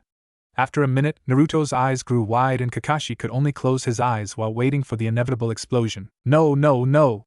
I swear I'm not about to ruin some other girl's life by forcing her to marry me." "Naruto, you're not forcing her into marriage. This kunoichi was given a voluntary choice whether or not to marry you or the Raikage, and she chose you. Even if that's the case, which I doubt, I can't marry another girl. I'm already married to Sakura-san. That's why we reenacted the CRA, Naruto, to make it legal for you to be married to more than one girl. It also legally denies the Raikage from filing any type of protest to our actions, which will be fully recognized by the other 3 great elemental countries. So the only reason I'm marrying this girl is to keep her out of the clutches of the Raikage." "That's partially correct, Naruto. What other reasons am I marrying this girl for, Hokage-sama?" "Well, you're marrying this other girl, Naruto, because I had run some bloodline research on her, and the results showed an even greater potential that were the two of you to have children, there would be a very high percentage that your offspring would unlock a new bloodline trait." Tsunade finally snapped, having grown weary of Kakashi's hesitancy. "So, just like Sakura, this marriage is being forced for no other reason than the creation of a new bloodline for this village. Well, I see you and those council bastards have thought of everything and screwed my life over once again. And now you've ruined another girl's life by forcing her to marry me just to gain another precious bloodline for this village." "No, Naruto, that's not the only reason for the marriage. And I've already told you no one is forcing this girl to marry you. In fact, she's more than happy and willing to do so and has sacrificed much in the process to do so. You have no idea, but with this particular girl you are probably saving her from a fate far worse than death." "Yeah, right. So who is this noble girl happily willing to sacrifice her life just to be married to me?" Naruto spat with sarcasm. A moment later, as if on cue, there was a knock on the Hokage's door. Upon Kakashi's command to enter, the door opened up to reveal a young male wearing a flowing robe-like shirt and pants. The man stepped aside to let the young girl he was escorted enter the office first. She was dressed in a form-fitting short-sleeved kimono with a wide sash wrapped around her waist. However, the most distinctive features of the two youths was not their clothing attire, but their eyes, which seemed pupilless. But in truth, both the iris and pupil were barely discernible, with the male's appearing a milky white in color, while the young female held a rather beautiful shade of lavender in her eyes. As they both bowed to the Hokage in reverence of his position, the young male spoke up and said, "Hokage-sama, Lord Hyuga gives his apologies. He was unavoidably detained with the Hyuga elders and will join us later to finalize the paperwork for Hinata's betrothal. However, he has already apprised me of the entire matter and sent me in his stead to act as witness to her betrothal to the Namikaze heir. Why, you Hinata, it's you that I'm supposed to marry? Naruto stammered in disbelief. Hi Naruto-kun Ashikarazu, I'm sorry, I mean Naruto-sama. Hinata replied while trying desperately to remain dignified and confer to her husband the respect she had been taught her whole life to give to him. Again with the sama. Naruto angrily thought to himself before he heard Hinata continue on. Naruto-sama, I am most honored that I have been chosen to become your wife and to help you rebuild your noble clan for the future of the village. I am very happy to accept the proud name of Namikaze and— Stop it, Hinata! I hate people who lie to themselves. I'm lying to myself? Hinata stammered in confusion. Of course you are. Back when I was just plain old Naruto Uzumaki, a princess like you never would have even considered me as a husband. But now that I'm revealed to be the Yandame's son, now all of a sudden I'm good enough for you. But I never thought, Hinata stammered, as tears began to well in her eyes before Naruto continued on. I never would have thought, Hinata, that you would be someone as shallow and superficial as to pretend to care about someone just because of their title or heritage, but I guess I was wrong. Maybe your clan pressured you into this marriage, I don't know. I'll marry you to keep you safe from the Reikage because I do consider you one of my friends. But don't stand there and lie to yourself and me about being happy and honored to become my wife, when we both know you're probably as disgusted with the thought as Sakura is. I only hope that in the future you can. The room held a pall of eerie silence to it, as everyone was shocked by what Naruto was saying before a resounding smack was heard interrupting him and everyone looked up to see Hinata standing in front of Naruto with tears running down her face. Naruto's head was turned to the side after obviously being the recipient of the blow from the Hyuga girl when they heard Hinata say, Don't do me any favors, Naruto. Since you believe I'm being dishonest with you, I shall go ahead and sacrifice my dignity along with my life and marry the Reikage to save the village. Hinata, you can't! Neji exclaimed. Hinata did not reply, but instead turned and ran out of the room trying frantically to escape from everyone while her heart was breaking into a million pieces. Naruto turned his head back to where Hinata had been standing, as the pink handprint was already fading from his face. Holding his hand to his cheek, he was stunned that Hinata had actually hit him. So surprised at this occurrence, he failed to notice the fist heading towards him, before it impacted his jaw and knocked him off his feet onto the floor. Before Naruto could shake the cobwebs out of his head, he felt his shirt being grabbed and was pulled upwards to stare into the seething face of Neji. The amount of killing intent rolling off of the Hyuga male was stifling to Naruto when he heard him shout with malevolence, Naruto, you are a thick-headed idiot. How dare you say such things to Hinata? Before Naruto could reply, Neji yanked the blonde Jinchuriki up and slammed him back first into a wall while continuing his death grip on the shirt before saying with rage, Allow me to clear up some misconceptions you seem to have, Baka. First off, Hinata never has in her entire life been shallow and superficial as to pretend to care about someone just because of their title or heritage. If that were true, you and she would never have become friends because she caught hell from the Hyuga clan elders and her own father her entire life growing up by associating with you. Secondly, Hinata was not lying to herself or you when she was happy and honored to become your wife. She is absolutely thrilled with the idea of being your wife and willingly chose to give up her role as the future Hyuga clan leader just for the privilege of being married to you. And if you're wondering why she did this, it's because she loves you, idiot, and has for the longest time. She doesn't give a damn whether your last name is Namikaze or Uzumaki. Just the thought of sharing her life with you was enough for her. And after what I just witnessed, you did get one thing sort of right in your moronic rant to her. As far as I'm concerned, whether you're an Uzumaki or a Namikaze, you're not good enough for Hinata. She loves me? Yes, she loves you, although as to why is beyond me, as it defies any common sense or logic. I can't believe you had the gall to act as though you were doing Hinata a favor by marrying her. Because let me explain what you have just done by hurting Hinata and sending her into the vicious arms of the Reikage and Kumogakure. Do you remember the story I told you during the Genin exams about the hatred I once felt for the main branch of the Hyuga clan and the reasons behind it? Yeah, Neji, it had something to do with your father being killed. But do you remember the reasons behind my father's death? No, not everything. Well then, allow me to refresh your memory. At the end of the Third Great Shinobi War, representatives from the Lightning Country had come to Konoha to sign a peace accord. However, this was merely a ruse by them to get into the Leaf Village and abduct a member of the Hyuga bloodline. That night the head of the Lightning Country party's shinobi Gashir snuck into the Hyuga compound to abduct Hinata. During his escape he was stopped and killed by Hinata's father.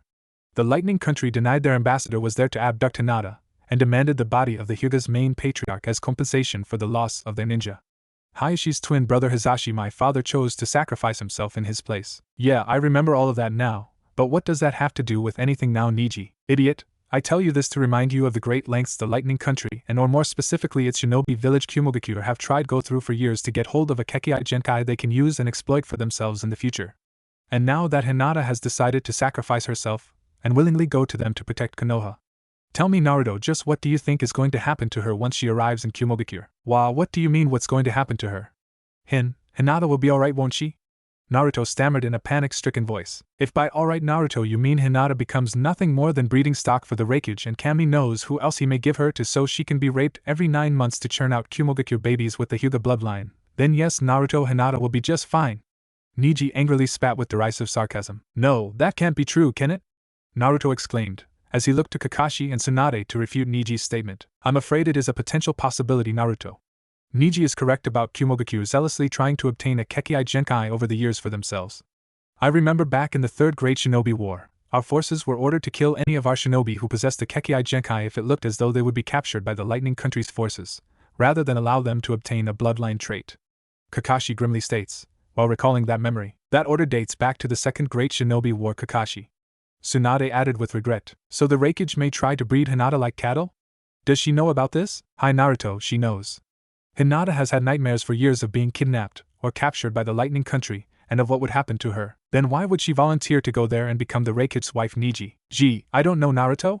Maybe the fact that the man she loves just spit in her face by saying all the feelings she has for him is nothing but a lie. Do you think that might have had something to do with it? Naruto began to hyperventilate at the torturous thoughts of what could happen to Hinata were she to go to Kumogakure. In a panic, his control of the Kyuubi no Yuko, and his eyes narrowed to slits before a flare of red chakra erupted from his body, throwing Niji away from him. Tsunade ran over to check on Niji, who was a little shaken up, but otherwise fine, while Kakashi bolted up from his chair and pleaded, Naruto, try to calm down. We don't know for sure if that would happen to Hinata? No, Kakashi-sensei. I can tell you that will never happen to Hinata. I'll kill the Raikage myself before he ever lays a dirty finger on her. Naruto growled out in a deep, resonating voice, before flashing some hand signs and yelling out, Kagebushin no Jutsu. Shadow Clone Technique. A second later, the Hokage's office was suddenly filled with 50 Naruto shadow clones when their summoner ordered with authority. All of you spread out and find Hinata now. Immediately, all 50 clones started jumping out of the Hokage's office in different directions to search for the wayward Hyuga girl. While Naruto stood silently on the balcony with his eyes closed and waited impatiently for them to report back. Kakashi, Tsunade, and Niji watched the unmoving blonde nervously to see what he would do next. A couple of minutes later, Naruto's eyes shot open and they were back to their original obsidian blue color, as he stated out loud before leaping away. Found her. As the trio left in the office watched Naruto bound away, Niji spoke up and asked with concern, Is Hinata going to be alright with Naruto in that state of mind? Hi Niji, she will be fine. I think your educational speech to Naruto was just the slap to his face he needed to come to grasp of what Hinata just did, and of the pain he had caused her.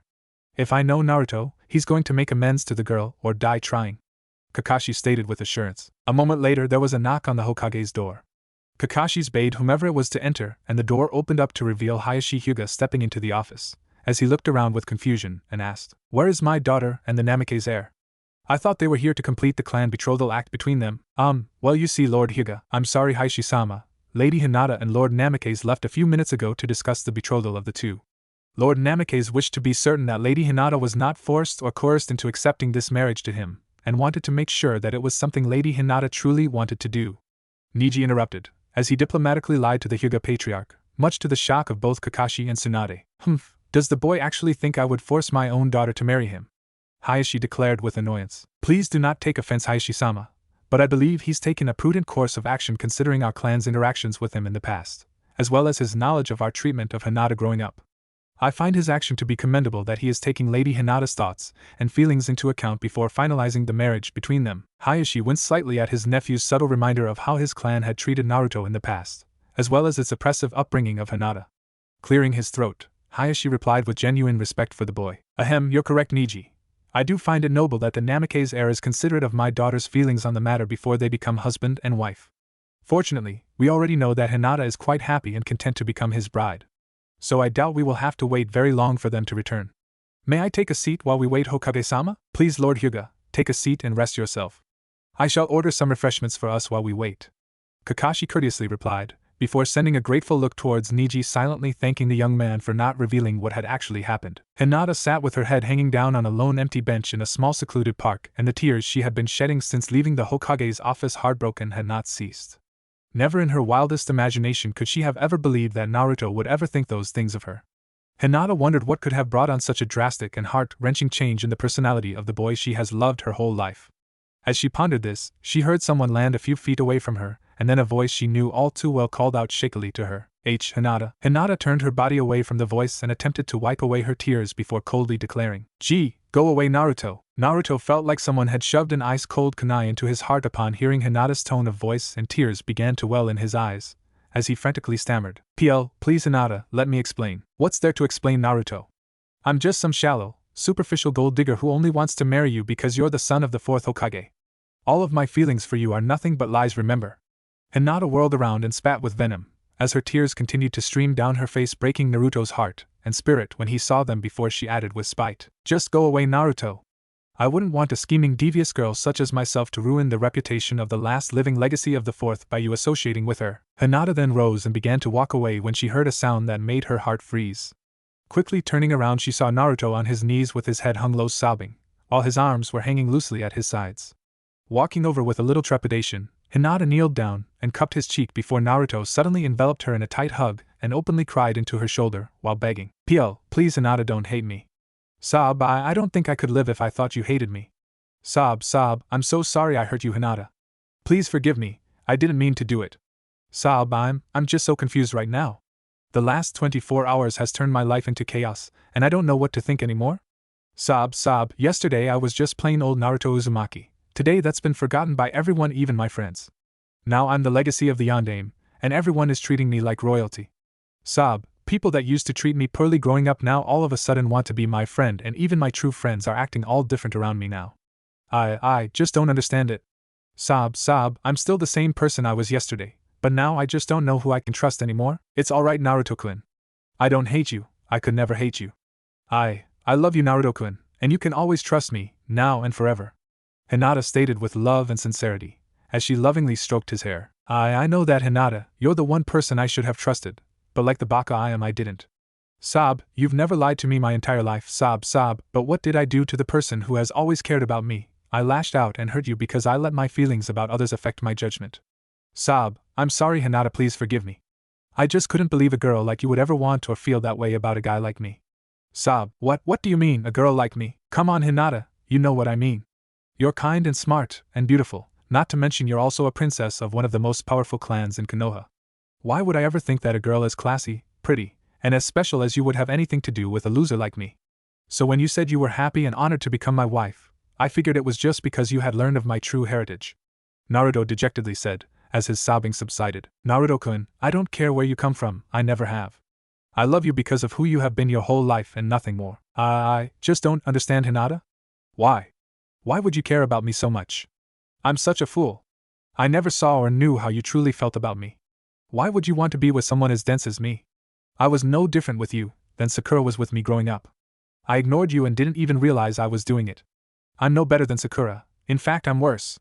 Naruto said in a choked voice, looking up into the face of one angry Hyuga princess who began to say, I can't believe you would say that about yourself Naruto-kun. You've never abused, insulted or treated me badly in any way growing up. You didn't purposely ignore me. I never expressed to you how I felt because I was always nervous and shy around you.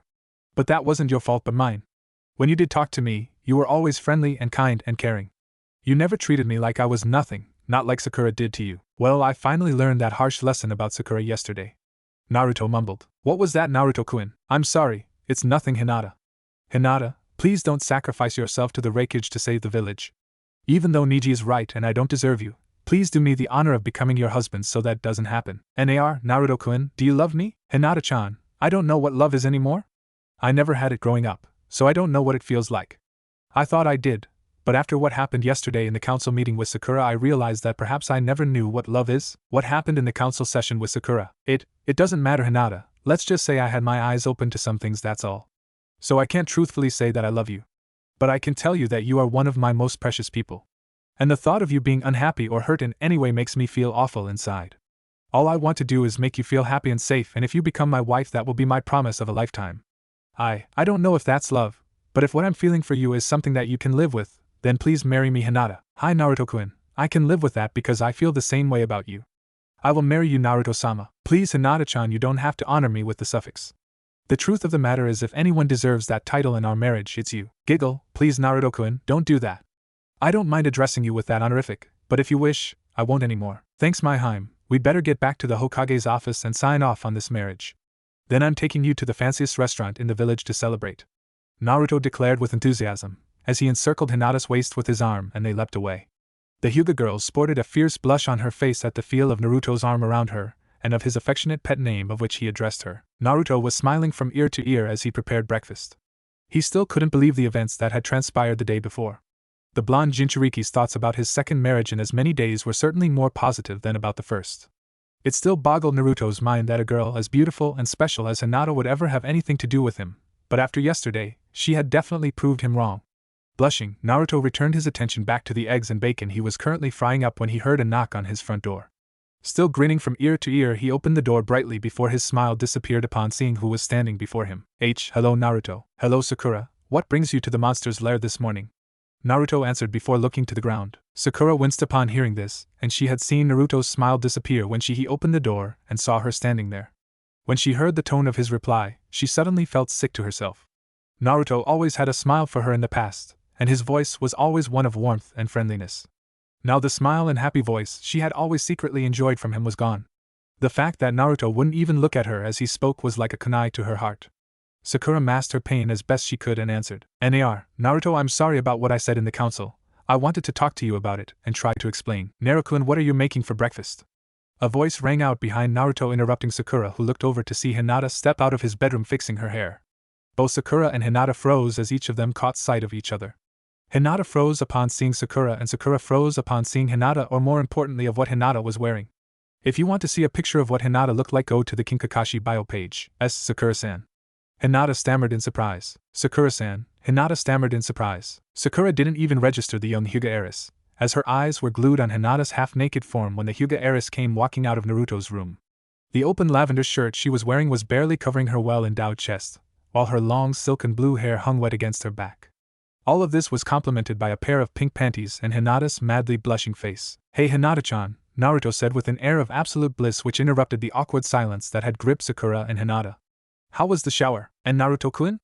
Hinata softly questioned, but stopped as she heard Sakura sniffle. Naruto, you bastard! Sakura screamed in hurtful anger, as tears spilled out of her eyes. Before she knew what she was doing, her right hand lashed out and resoundingly slapped Naruto, leaving behind a reddening handprint on the surprised young man's face. When Naruto turned his head back to Sakura, as the pink handprint was already fading from his face, only to see she was gone from his doorstep, and his hand went up to his face where Sakura had slapped him. Naruto-kun! Hinata called out, both in shock and concern at the sudden development, as she herself expected Sakura to punch Naruto across the room. She was by his side immediately, and carefully placed a hand on his arm. Are you alright, Naruto-kun? Why, yeah, I am fine, Naruto replied in frustration. Hinata blinked and looked at the open door where Sakura had just stood, and Hinata had to admit that she was quite puzzled. Naruto-kun, what was that about? It was nothing, Hinata-chan, just forget about it. Naruto replied in a somber voice before turning away from his bewildered wife and walked away. And Naruto-kun?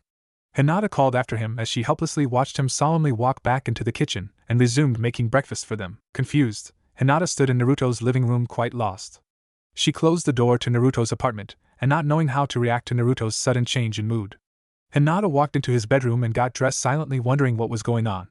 It was then she heard Naruto call out that breakfast was ready. As the newly married couple ate, the unspoken subject of Sakura seemed to linger in the air before Hinata finally broke the silence and said, Naruto-kun, I know what just happened with Sakura was not anything and I cannot just forget about it. I'm your wife, Naruto-kun, and I love you, but I don't want our marriage to be one of keeping secrets from each other. Please tell me what is going on. Don't I deserve to know? Naruto placed his fork on the plate in front of him and heaved a heavy sigh. Hinata was correct, she did deserve to know, as the Sakura situation would impact her life as well as his own in the future. I'm sorry, Hinata-chan, you do deserve to know. Your father already told you that you were to be one of 2 wives that the Hokage and the council ordered me to take under the Clan Restoration Act, correct? Hi Naruto-kun, he informed me of that. Well, what he didn't tell you is that Sakura was the Hokage and the council's other choice and is also my wife. Naruto stated with bitterness etched in his voice. Hinata's eyes flared in surprise before resuming their normal state as she thought to herself. Sakura is Naruto-kun's other wife. I should have guessed that from the start. This will take some getting used to, as Sakura and I have never exactly been friends, just casual acquaintances more than anything. I guess Sakura and I will have to change that. It won't be easy, but for Naruto-kun's sake we have to make it work. What I don't understand is why Naruto-kun isn't happy that Sakura is his wife. He's been in love with her since our days at the academy. Now there seems to be an air of animosity between the two of them. I need to find out what happened between those two. It was then that Hinata suddenly remembered something Naruto had said in his angry rant in the Hokage's office the day before, admonishing her for pretending to care about marrying him. Don't stand there and lie to yourself and me about being happy and honored to become my wife. when we both know you're probably as disgusted with the thought as Sakura is. Hinata looked across the table at her husband of less than a day and hesitantly asked, Naruto-kun, I know you've been in love with Sakura for a long time, but now I sense a feeling of resentment coming from you towards her. I've asked this before, but did something happen between the two of you at the council meeting? I thought I loved her, Hinata-chan, but now I've come to realize that I don't know what love is. I never knew what love feels like because I never had it growing up. So I'm not sure what I felt for Sakura was ever true love or just something I was telling myself. I did consider Sakura one of my most precious people, and the thought of her being unhappy or hurt in any way made me feel awful inside. But after what happened in the council session, I'm not sure how I feel about her anymore. What did happen in the council session, Naruto-kun? I don't really want to talk about it, Hinata-chan. Let's just say that when Sakura was informed that she was to become my wife, she wasn't as enthused or happy about it as you were. In fact, she let her displeasure of the situation be known in typical Sakura-like fashion through her fists and her mouth. I know she was upset, and the physical punishment I can take from her, I have for years. But when she stated how she truly felt marrying me, it was an eye-opener about our relationship. What did she say, Naruto-kun? I'm sorry, Hinata-chan, but I really don't want to talk about this anymore, Naruto sternly replied, before he quickly wiped away a tear from his eye, as the memory of that council session and what Sakura had said flooded his mind. But Naruto, we need to talk about this if Sakura is to be part of our lives and our marriage. No! Naruto angrily snapped, causing Hinata to jump in surprise. Seeing this, the blonde-haired young man quickly calmed down and added, I'm sorry, Hinata-chan. I didn't mean to snap at you like that. But Sakura isn't going to be a part of our lives or our marriage. As far as I'm concerned, she's my wife in name only, and once I fulfill certain requirements with Ba-chan's help concerning my marriage to Sakura, we both will live separate lives from one another. And believe me when I say that's just the way she wants it. I don't think that's the case, Naruto-kun, not judging by the look I saw on her face. Hinata thought to herself before she then heard Naruto ask, Do you want me to help you with getting some of your stuff and moving it back here to my place today? Thank you, Naruto-kun, but no, I'll be alright. I'm just bringing over a few things. Any of the major stuff can wait until we find a bigger place to move into. Yeah, Kakashi-sensei. I mean, Hokage-sama mentioned that he wanted to talk to me about my current living arrangements. I'll go see him today and find out what it is he wanted to say on the matter. I'll see you later, Hinata-chan. Naruto then wrapped up his new wife in a loving embrace and kissed her. Hinata arched her back slightly before wrapping her arms around his neck. Their lips moved together, and both of them let out a small moan as their tongues brushed over each other's. Naruto's hands slipped up the back of Hinata's shirt, as his fingertips gently glided over her back. Hinata closed her eyes as her own hands began roaming around Naruto's chest, neck, and back. When she felt one of Naruto's hands slip down to grab her ass, Hinata reluctantly broke off the kiss and said while panting, Not pant now, Naruto-kun. You have to see the Hokage and I have to see my father and my family today. I don't really need to see the Hokage right now, and can't you see your father another time? Because I wouldn't mind an encore of last night's performance, Hina-chan. Naruto whispered huskily while nibbling on the former Hyuga heiress' ear, causing the girl to moan before saying, Oh Naruto-kun, that feels so good, but as I recall, we've already had several encores of last night's performance, and I really do need to see my father. Alright my Haim, go see your family while I go talk to the Hokage. I'll catch up with you later, and we can get some lunch. Naruto growled in disappointment before releasing his new wife and placing a chaste kiss on her cheek. Hi Naruto-kun, that sounds wonderful, Hinata replied with a smile before they left the apartment and went their separate ways. On the way back to the Hyuga residence, Hinata's mind drifted back to the incident with Sakura and Naruto she had witnessed. She needed to find out exactly what had happened in that council session between Naruto and Sakura. The young Hyuga girl knew there was only one way she could find out, and with purpose walked straight into her father's study. Hinata! Her father exclaimed in surprise, as she had never before in her entire life entered his private sanctum, which was his study, unannounced. Otosan, I need to know what exactly happened between Naruto-kun and Sakura-san at the council meeting 2 days ago, and I need to know now. Cocking an eyebrow, the Hyuga clan leader was taken aback by the demanding tone to the question his eldest daughter had just posed. Worried that something had happened between Hinata and Naruto that put her in such a state, Hayashi Hyuga asked. Hinata, I want to know, is everything alright between you and Naruto? Did something happen I should be made aware of? No, Hinata quickly replied. Hinata, Hayashi spoke her name with a hint of hurtful pride. I am your father, you can entrust anything to me. Did Naruto try to do something to you that you weren't ready for yet? I was ready for it, Otosan. Hinata declared excitedly, before her eyes flew open in horror, as the realization hit her that she had just said that out loud. The Hyuga girl's hands flew to her now crimson face to cover up her mouth as if this action would somehow undo what she had uttered. For his part, Hayashi remained calm upon hearing his daughter's enthusiastic reply, as he closed his eyes and thought to himself, Stay calm, Hayashi, she at least waited until she was married.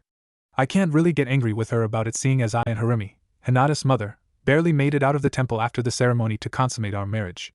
I guess what they say is true, The apple doesn't fall far from the tree. Hayashi rose from his seat and walked over to his mortified and embarrassed daughter, before putting a reassuring hand on her shoulder, and asked, "Well, Hinata, if it isn't that, then what is troubling you, my child?" Hinata was caught off guard by her father's sudden show of affection, but welcomed it nonetheless and stated with assurance, "Father, I swear everything is fine between me and Naruto-kun." "Then perhaps it has something to do about your new responsibilities?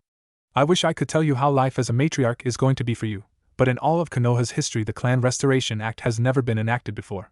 I can only hope that the training you have received within our family will help you rule the Namikaze clan with your husband." "It's not that either, father. What troubles me is the current relationship between my husband and the other matriarch of the Namikaze clan, Sakura-san.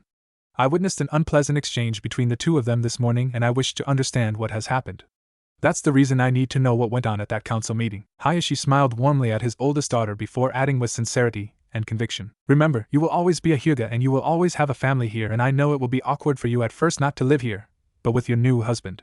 But I think it would be best if you devote some time to get to know your former classmate and fellow matriarch. Hinata, you and Sakura-san are the future of the Namikaze clan, and believe me when I tell you that you need to understand each other beyond doubt, in order to lay a solid foundation that will hold the Namikaze clan upright and make it prosper. A man is only as strong as the woman, or in this case the women that lead him from behind the shadows." "Father," Hinata interrupted her dad. "Are you trying to tell me not to make the same mistakes that have overshadowed the Hyuga clan ever since its conception?" "Yes, my dear. You and Sakura-san are the foundation of the Namikaze clan, as you both will be called upon to support Naruto in ways only the two of you can. In order to do so, you need to share each other's memories, moments, and experiences. You specifically, Hinata, have the duty of preparing Sakura for the life and hardship of being a clan matriarch. You need to teach her the etiquette required, and you need to prepare her for the political intrigues that are bound to attack your new family. And as you teach her, she needs to teach you about things that you lack, my dear." "And what would that be, father?" Hinata asked in confusion, believing she was taught everything that she needed to know about becoming a clan head. "Sakura-san needs to teach you about Naruto, of course," Hayashi replied, as if it was obvious, before adding, "She has been his teammate for many years and knows him better than anyone else. She knows how he ticks, how he will respond to certain pressures that he will be subjugated to, and she will most likely know his weaknesses. She was also the apprentice of the Godame Hokage, and even though she appears to be a bit blunt in certain situations, she is a very smart young woman. Do not underestimate her. I am positive she will not underestimate you either, and more importantly, treat each other with the respect you both deserve.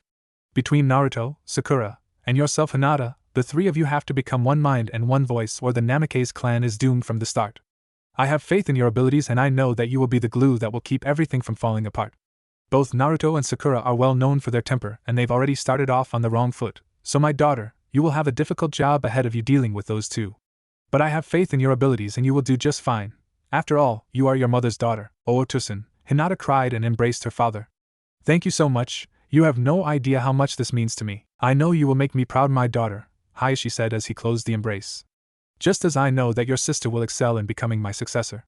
Now I think it is time that you find Sakura-san and get acquainted with each other and plan the future for your new clan." "Hi, Otosan," Hinata replied and slowly slipped out of her father's comforting embrace. She smiled weakly and wiped a joyful tear out of her face before quickly turning and walking away. She stopped several steps later and turned around to look at her father once more. "Father, I still would like to know what happened between Sakura and Naruto during the council meeting 2 days ago." Hayashi's face darkened slightly and he frowned upon hearing his daughter's question, as Hinata held her breath and anxiously awaited his answer. "Things were said that shouldn't have been.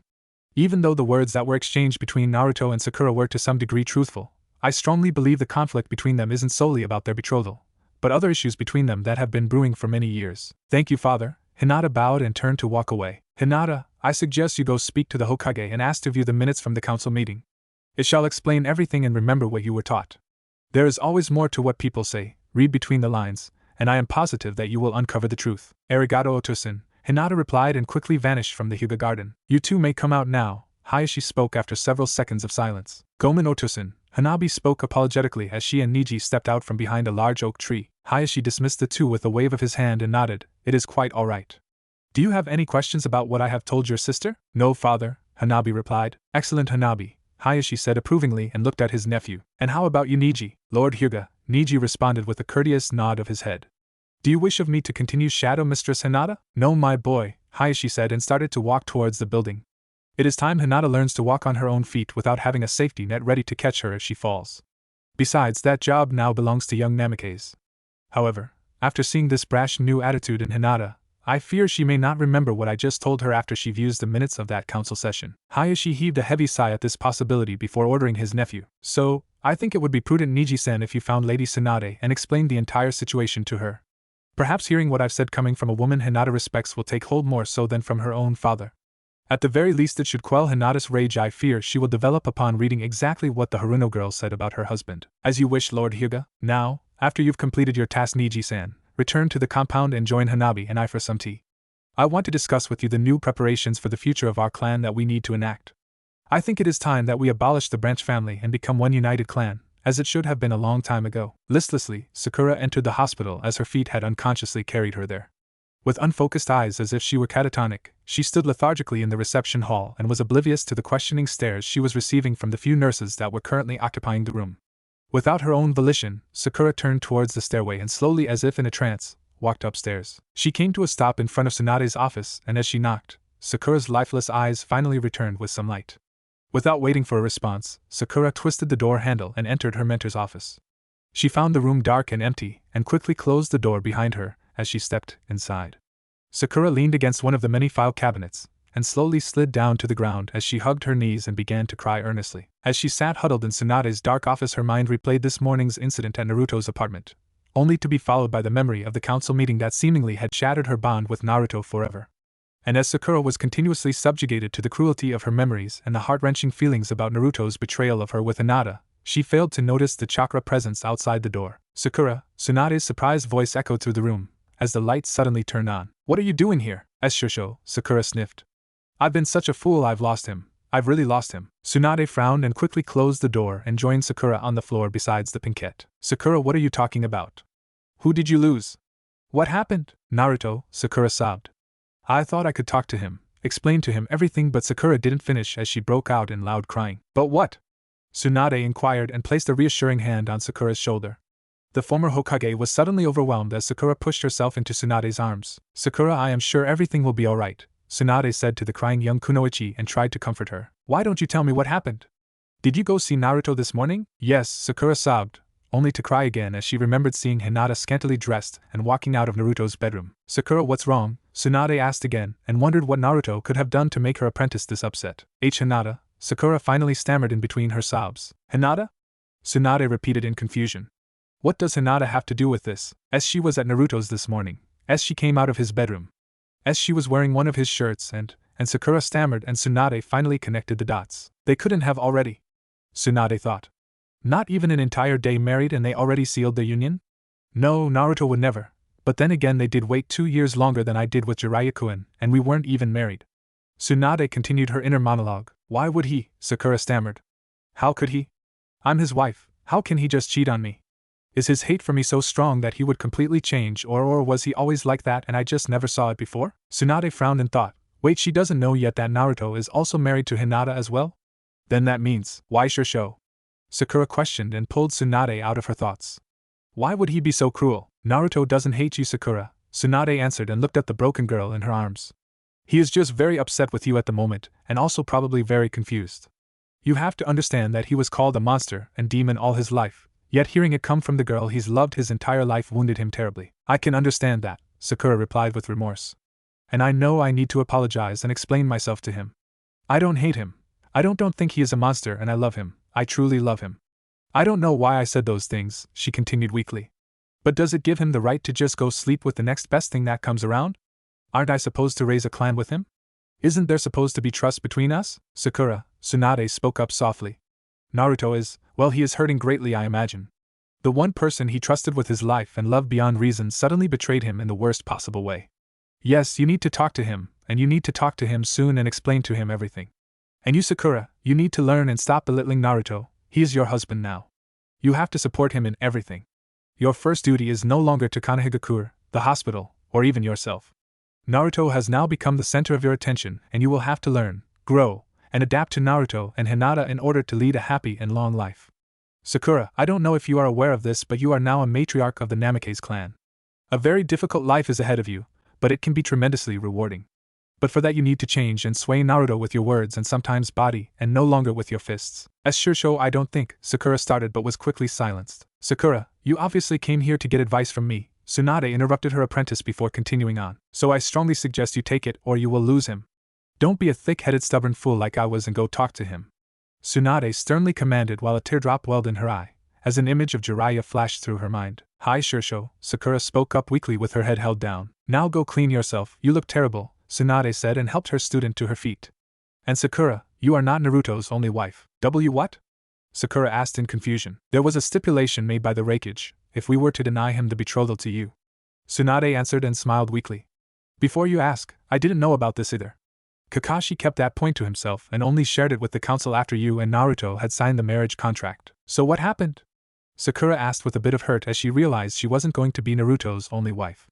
Who else did Naruto have to marry? It was Hinata, Tsunade replied with a sigh, deciding it was for the best to get it all out in the open. In case Konoha would refuse to hand you over to the Raikage, he had demanded Hinata be the girl in your stead.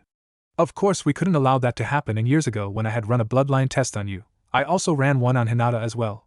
So it was decided by the Hokage and the council to reenact the Clan Restoration Act for Naruto's clan and marry Hinata off to him as well. So that means, Sakura asked in semi-confusion and hurt. Yes, you and Hinata are Naruto's wives, Tsunade replied. I am sorry, Sakura. I'm sorry about the bloodline test and not telling you, and I'm sorry that you couldn't find your own knight in shining armor, although I think if you would open your eyes you would see that Naruto is your knight in shining armor. But how is this going to work with me and Hinata being his wives? What about giving Naruto sons and daughters? And how is the clan structure going to be? Kami, I have so many questions and no answers, Sakura fretted nervously. See, can I even be a good wife to Naruto? Sakura, calm down, Tsunade said. You are actually lucky that you have Hinata as your co-matriarch. She will have many answers to your questions, and in order to find some answers, you have to find them with the help of Naruto and Hinata. That is why you need to talk to Naruto soon. Hi Shirsho, now go, Tsunade nudged her in the direction of her office door. Go clean up and find Naruto. Actually, perhaps you should go talk to Hinata first, as she might be able to help you in reconciling with Naruto. I have faith in you, Sakura. You will know what to do when the time is right. Thank you, Shirsho, Sakura said and quickly left through the door to go home and freshen up. Exhaling a heavy sigh as Tsunade watched her former apprentice leave, she opened her desk drawer and pulled out a bottle of sake with a cup and set them down on her desk. Pouring herself a drink and downing it quickly, her thoughts turned to Naruto and Sakura's relationship, and Tsunade shook her head in frustration. Just as the buxom blonde former Hokage was about to down another drink, someone knocked on her door. Enter. Tsunade growled out with annoyance, as she put the bottle of sake away before looking up to see Niji Hyuga standing before her. What is you need, Niji-san? I'm here, Lady Tsunade, per Lord Hayashi Hyuga's orders, to apprise you of a potential situation that may develop between Mistress Hinata and Haruno-san. Tsunade could only slump into her chair and pinch the bridge of her nose in aggravation, as she had a feeling she was not going to like what she was about to hear. Tell me everything, Niji-san. As Hinata stormed out of the council hall building and onto the street, the killing intent she was producing was massive. Having completely forgotten everything her father had said after reading the minutes of the council meeting 2 days prior, Hinata activated her Byakugan and began scanning the village for a certain pink-haired girl. Thus it was a shock to the Hyuga girl when Tsunade abruptly appeared behind her in a swirl of leaves, as Hinata squeaked in surprise. Eep, Lady Tsunade. Hello Hinata, fancy meeting you here outside of the council hall. Is something the matter, Hinata? No, Lady Tsunade, nothing is the matter. Well, you have your Byakugan activated. Are you looking for someone? Hinata soon realized that it was no coincidence running into Lady Tsunade, and letting her anger get the better of her decided to just tell the truth and snarled. Yes, Lady Tsunade, I am looking for someone. I'm looking for your former apprentice and co-wife of Naruto-kun. I see, judging by the tone of your voice. What are you going to do when you find her, Hinata? I'm going to juke in her mouthy, abusive, bony ass into the hospital for the next 6 months. Hinata growled out with malevolence. I take it you found out what Sakura did and said about Naruto at the council meeting. That's right. Sighing heavily, Tsunade looked at the fuming young woman before and knew she had to calm the girl down. Hinata beating up Sakura because of what she said about Naruto would accomplish nothing and only further exacerbate the problems all three of them now face in this new marriage. Hinata, before you do anything rash or something you might regret later on, can you please talk to me for a moment? I won't regret it, Lady Tsunade, but I will speak with you. Hinata begrudgingly replied. That's fine. Come, let us sit in the shade on that park bench over there. Hi, Lady Tsunade. Once seated, Lady Tsunade exhaled another sigh before she spoke with love and concern. Hinata, I know you love and care about Naruto very much and that you're angry with Sakura right now because she hurt him deeply. Hi, Lady Tsunade. Well, I know it may seem hard to believe right now, but Sakura also loves and cares about Naruto as well. I don't believe that, Lady Tsunade. No one who loves Naruto-kun could ever say such vicious and hurtful things as she did. Hinata, I don't condone what Sakura said. All I can say is her and Naruto's relationship has always been complicated. But please believe me when I tell you that Sakura deeply regrets saying those things and has been feeling nothing but pain and remorse since that day. So you beating her up for it would make no difference, because I doubt you could inflict any more pain onto her than what she has already done to herself. I could try, Lady Tsunade. You could, Hinata, But I know you and I'm quite certain you would feel regret for doing so later on. You're a very kind and sweet girl, Hinata. It's just not your nature to inflict pain onto someone for vengeance. I suppose, Lady Tsunade, of the three of you in this marriage, Hinata, you probably have the most vital role of the Namikaze clan. At times, Naruto and Sakura can be a volatile mix together. However, I believe you will be a calming influence for the both of them. Because of your nature, Hinata, I have faith in your abilities and I know that you will be the glue that will keep the Namikaze clan from falling apart. My father said practically the same thing to me earlier, Lady Tsunade. Hinata replied, as her anger was slowly dissipating. Hinata, you and Sakura play vital roles in the future success of the Namikaze clan. You both are the foundation upon which it is built, and both of you need to help Naruto in ways only the two of you can. There mustn't be a conflict between the two of you that can drive a wedge into Naruto's heart. For if that happens, the Namikaze clan will be finished before it ever began. Do you understand the ramifications of what I'm saying, Hinata? Hi, Lady Tsunade, I understand. Well, I've already discussed this matter with Sakura, but I'll mention it to you as well. Hinata, your first duty is no longer to the Leaf Village, your clan, or even yourself. Naruto has now become the center of your attention, and you will have to learn, grow, and adapt to Naruto and Sakura in order to lead a happy and long life. Hinata, you are now a matriarch of the Namikaze clan. A very difficult life is ahead of you, but it can be tremendously rewarding in many ways. One way, I believe you experienced last night. Hinata's face turned beet red and any lingering thoughts she had for hurting Sakura disappeared as the Hyuga girl thought she was going to die right there in embarrassment. Giving a small chuckle at Hinata's expression, Lady Tsunade gave the girl a reassuring hug before saying with sincerity, "There's nothing to be embarrassed about, Hinata. Just be glad you were able to have that first experience with the man you love. Now I think you should go and speak with Sakura now. The two of you need to clear the air between you. And Hinata, please help Sakura. She hasn't had the training you've had to become a matriarch of a clan, and the past couple of days have been overwhelming to her." "I shall help her, Lady Tsunade. Thank you, Hinata. Now if you're still looking for Sakura, she is currently at her apartment near the hospital." "Thank you, Lady Tsunade," Hinata replied before walking away to meet with her fellow Namikaze matriarch. Sakura stood nervously in the waiting parlor of the Hyuga residence, as one of the many attendants went to fetch Hinata. She had no clear idea what to say to Hinata, but one thing Sakura was sure of was that she needed help. She needed help with Naruto, she needed help in understanding her new role, and she needed help in understanding Hinata. In fact, Sakura knew that she needed Hinata's help and she had quickly taken Tsunade's advice to heart. Sakura finally understood that she needed to act and stop reflecting on the past and play through what-if scenarios that never could come true. Her life was the here and now, and even if it had suddenly become upside down, she realized she was still far better off than most. Being forced to marry your closest friend, your teammate, the true love of your life, and be required to bear his offspring within a year may sound funny and awkward, but deep down Sakura was overjoyed. And yet she still couldn't believe that she had said those awful things to Naruto, and had potentially alienated him.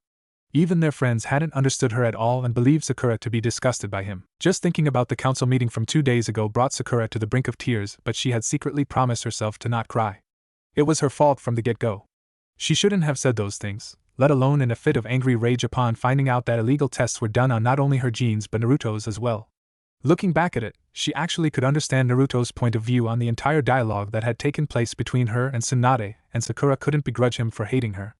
In fact, her situation was ironically laughable at because she was the cause of her own misery. "Namikaze-sama," the Hyuga attendant spoke up and interrupted Sakura's thoughts. "It's Haru," Sakura said, interrupting the attendant, but stopped realizing the attendant was addressing her properly. "I am sorry, what were you about to say?" "Lady Hinata is currently not in her room," the attendant spoke up and saw Sakura's visage darken in disappointment. "I apologize that I had to be the bearer of bad news. However, Lord Hyuga wishes to speak to you, so if you would please follow me." "Arigato," Sakura thanked the woman. "Please lead the way." Sakura's nervous level rose steadily the longer she followed the attendant through the maze that was the Hyuga manor.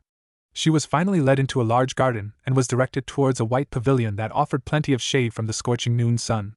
And sitting underneath the white canvas was the man Sakura recognized as the current head of the Hyuga clan and Hinata's father Hayashi Hyuga, sitting comfortably drinking tea. "Lord Hyuga-sama," the attendant bowed in respect.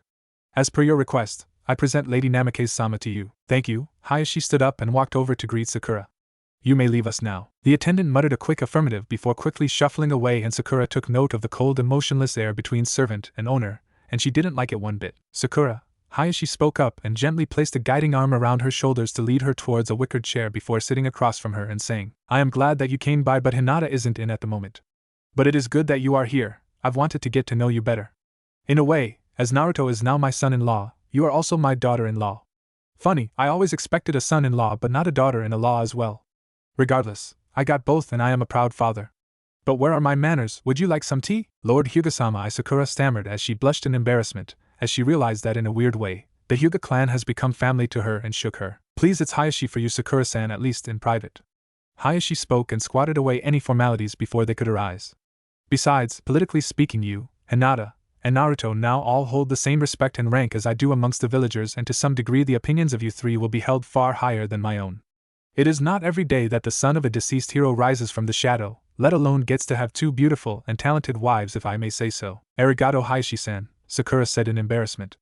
What would you like to know about me? Oh, just the usual. Hayashi spoke nonchalantly and offered Sakura some tea, who gladly accepted. However, I'd much rather would like to speak to you about that little incident between you and Naruto. Have you spoken to him already, or are you still not sure what to say to him? Sakura looked away in shame and finally let out a sad sigh. I wanted to talk to Hinata-san about that amongst a few other things. Ah, excellent, Hayashi exclaimed happily, as he took a sip from his tea. Sakura-san, Hayashi spoke in a fatherly tone. I understand why you might be upset and feeling depressed, but even in private it is not well to show your emotions. You have to learn to hide them behind a facade of disinterest. No matter how terrible you feel, no one should be able to tell that you are not at your best. Even at your own home you need to be aware of spies and people intending to hurt you and your family. The only people that are allowed to truly see how terrible you feel are Naruto and Hinata. Hi, Sakura replied and remembered a lesson she was taught by Tsunade during her early years of training into becoming a medic and doctor. Flashback. Sakura, when you lead a team of doctors and nurses you need to always reassure them that the work they do is efficient, and that you are always there to catch them if they fall. There will be days where you've spent the entire night in surgery, and even as you feel the exhaustion trying to bring you down, you need to put up a strong front for everyone. They will look up to you for guidance and can never see how weak you feel. You have to be strong for your patients and for your staff, even if you feel like shit and just want to curl up and cry. Flashback ends. Do you have any questions that you'd like to ask me? Hayashi asked. Yes, one, Sakura asked and briefly studied Hinata's father. Why are you being so nice to me? Hayashi looked a bit stunned for a second before bursting out in laughter. I compliment your directness, Sakura, but I suggest you keep it in check, especially during council meetings. A lot of the people you will have to deal with can't handle directness, let alone honesty. They will always question your motives as you should question theirs, but I already can tell you've picked that up working closely under Godame-sama. You still haven't answered my question, Hayashi-san, Sakura replied. My understanding of family might be slightly different than yours, but within my family, we are honest and tell each other everything. There are no secret agendas, so I ask of you to be the same towards myself, Naruto, and Hinata. Well spoken, Sakura, Hayashi smiled happily. Hinata will definitely learn from you, and I do want to answer your question as truthfully as possible. But in order to do that, please answer one of my own first. Okay, Sakura said and agreed to the proposal. Thank you, Hayashi answered and took another sip from his tea. He placed the cup onto the table and folded his hands in front of his face as his elbows rested on the armchair. He scrutinized Sakura briefly and finally spoke. Are you truly afraid of Naruto losing control of the QB within him? Sakura blinked in surprise. What? I don't understand, I never said that. Granted you didn't, Hayashi agreed but kept his gaze on her. However, during the incident in the council meeting, it came across as if you implied that Naruto could lose control of the QB again and be a danger to you and the village alike. No, Sakura replied angrily and quickly. Naruto would never willingly give in to the QB. He knows the dangers and… Willingly? Hayashi calmly asked, but Sakura knew that she was backed into a corner, and she silently cursed. Yes, Sakura finally admitted through clenched teeth, as her eyes no longer met those of Hinata's father. He would never do that, but you are afraid he might be goaded into it again? Hayashi asked and finished the sentence for Sakura. Just like the time years ago, when your former Genin team met up with one of Sasori of the Red Sand's supposed loyal contacts, and Naruto lost control of the QB's powers as he fought Orochimaru, and injured you in the process. Sakura suddenly felt ashamed and utterly broken, and a single tear escaped her eyes, and she weakly nodded as her head hung down in defeat. Yes, she answered weakly, yet seconds later her head shot up and her teary green eyes were lit with a fire. But I know he won't allow that to happen again. He has grown far stronger than he was back then, and he will only grow stronger, and I will help him in any way I can. I won't give him up. Excellent, Hayashi said, pleased with Sakura's response. I take it you do love him then? Yes, Sakura replied without hesitation and in honesty. I love him, I've always loved him, and I was just too blind to see it. I wasn't honest to myself. Sakura suddenly chuckled as she remembered her mother's words.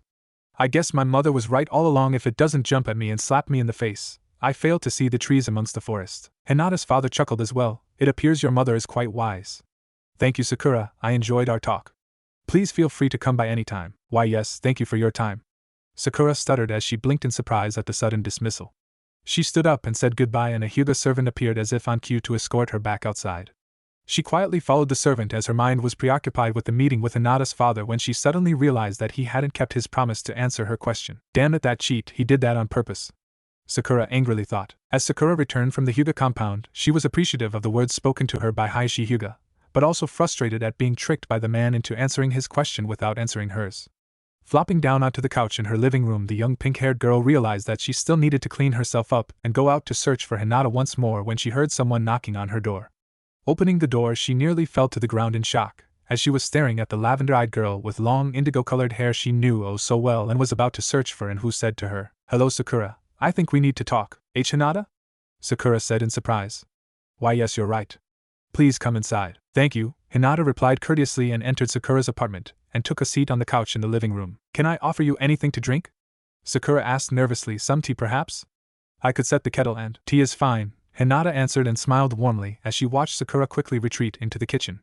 As she waited, Hinata studied Sakura's apartment and immediately realized that it was kept well organized, structured, and tidy. Everything in the apartment seemed to have its place, and even if it was a tad bit too controlling for Hinata's sake, she approved because it didn't hinder the warm atmosphere that Sakura's apartment held. "You know Sakura," Hinata said as the pink-haired girl returned minutes later with a tray of cookies and tea. "I've never been inside your apartment before, but I really like it." "Thank you, Hinata," Sakura said and placed the tray onto the small coffee table and took a seat in the lazy boy. Hinata smiled and nodded and took the teacup in between her hands and inhaled the sweet aroma. "So, yeah," Sakura replied and inhaled the aroma as well as an awkward silence beheld the apartment. "We should talk, Sakura," Hinata said and sipped from the cup. "I'm sorry, Hinata." "For what?" Hinata asked in confusion and frowned, as she looked at Sakura and saw the pinkette's head dropped in what could only be described in humiliation. "This morning," Sakura started. "I didn't know." "Sakura, you shouldn't apologize to me but to Naruto-kun," Hinata replied and smiled reassuringly before saying, "I know what happened between you and Naruto-kun at the council meeting, and I have to be honest, I am downright furious with you about it. In fact, I'm having trouble understanding your reasoning behind it, but I'm sure there is a valid explanation behind those awful things you said to Naruto-kun." "Hinata," Sakura said weakly, "I need your help. I didn't mean the things I said." "Please, Hinata," Sakura begged. "Please, you have to believe me, I love Naruto. I know you love him too. You've loved him far longer than I ever did, but if I can't convince you, then there is no chance for me to ever let Naruto know the truth." A pained expression briefly flashed across Hinata's face only to be replaced with fondness. "Sakura, you don't have to convince me. As hard as it is, I believe you because we need to trust each other. My father, as well as Lady Tsunade, said that there is far more going on between you and Naruto-kun. Please, Sakura, be honest to me and explain everything. We need to understand each other first before we can talk to Naruto-kun." "We?" Sakura asked in disbelief. "Yes," Hinata replied and smiled. "We are his wives now, are we not? If we can't work together and help guide Naruto's clan, our clan, through this problem and any future problems, then we'll never survive the pressure Konohagakure will place upon us." "I don't know what to say," Sakura said and wiped a tear away that was rolling down her face. "It is fine," Hinata said to reassure the pinkette. "This will be difficult though. We won't have it easy with the villagers and especially the other clans. They will judge us with every step, and you need to understand that you can't trust anyone anymore, not even Ino-san.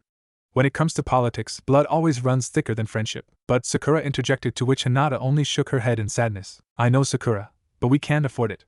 I know these things far better than you, so please trust me. There are and will be situations where you will have an opinion that I might not like and vice versa, but we have to accept without complaint or argument whichever opinion Naruto-kun chooses and support him 100%. "Really?" Sakura questioned with astonishment. "Yes," Hinata smiled warmly. "I might have the political knowledge and know-how of the council meetings, as well as how the clan hierarchy works. But you, Sakura, you have far better knowledge about Naruto-kun than I do, and well, your social skills are better. You are more outgoing than me, and I envy you in that regard. For the longest time I've been jealous that you've been able to experience Naruto-kun when he is at his weakest, but also at his strongest. You were able to form special bonds and moments that I could only dream of." "Hinata," Sakura said sadly, wondering if she had forever ruined those special bonds by her actions 2 days ago. "I know," Hinata smiled in reserve. "I know that I can create my own happy moments with Naruto-kun now.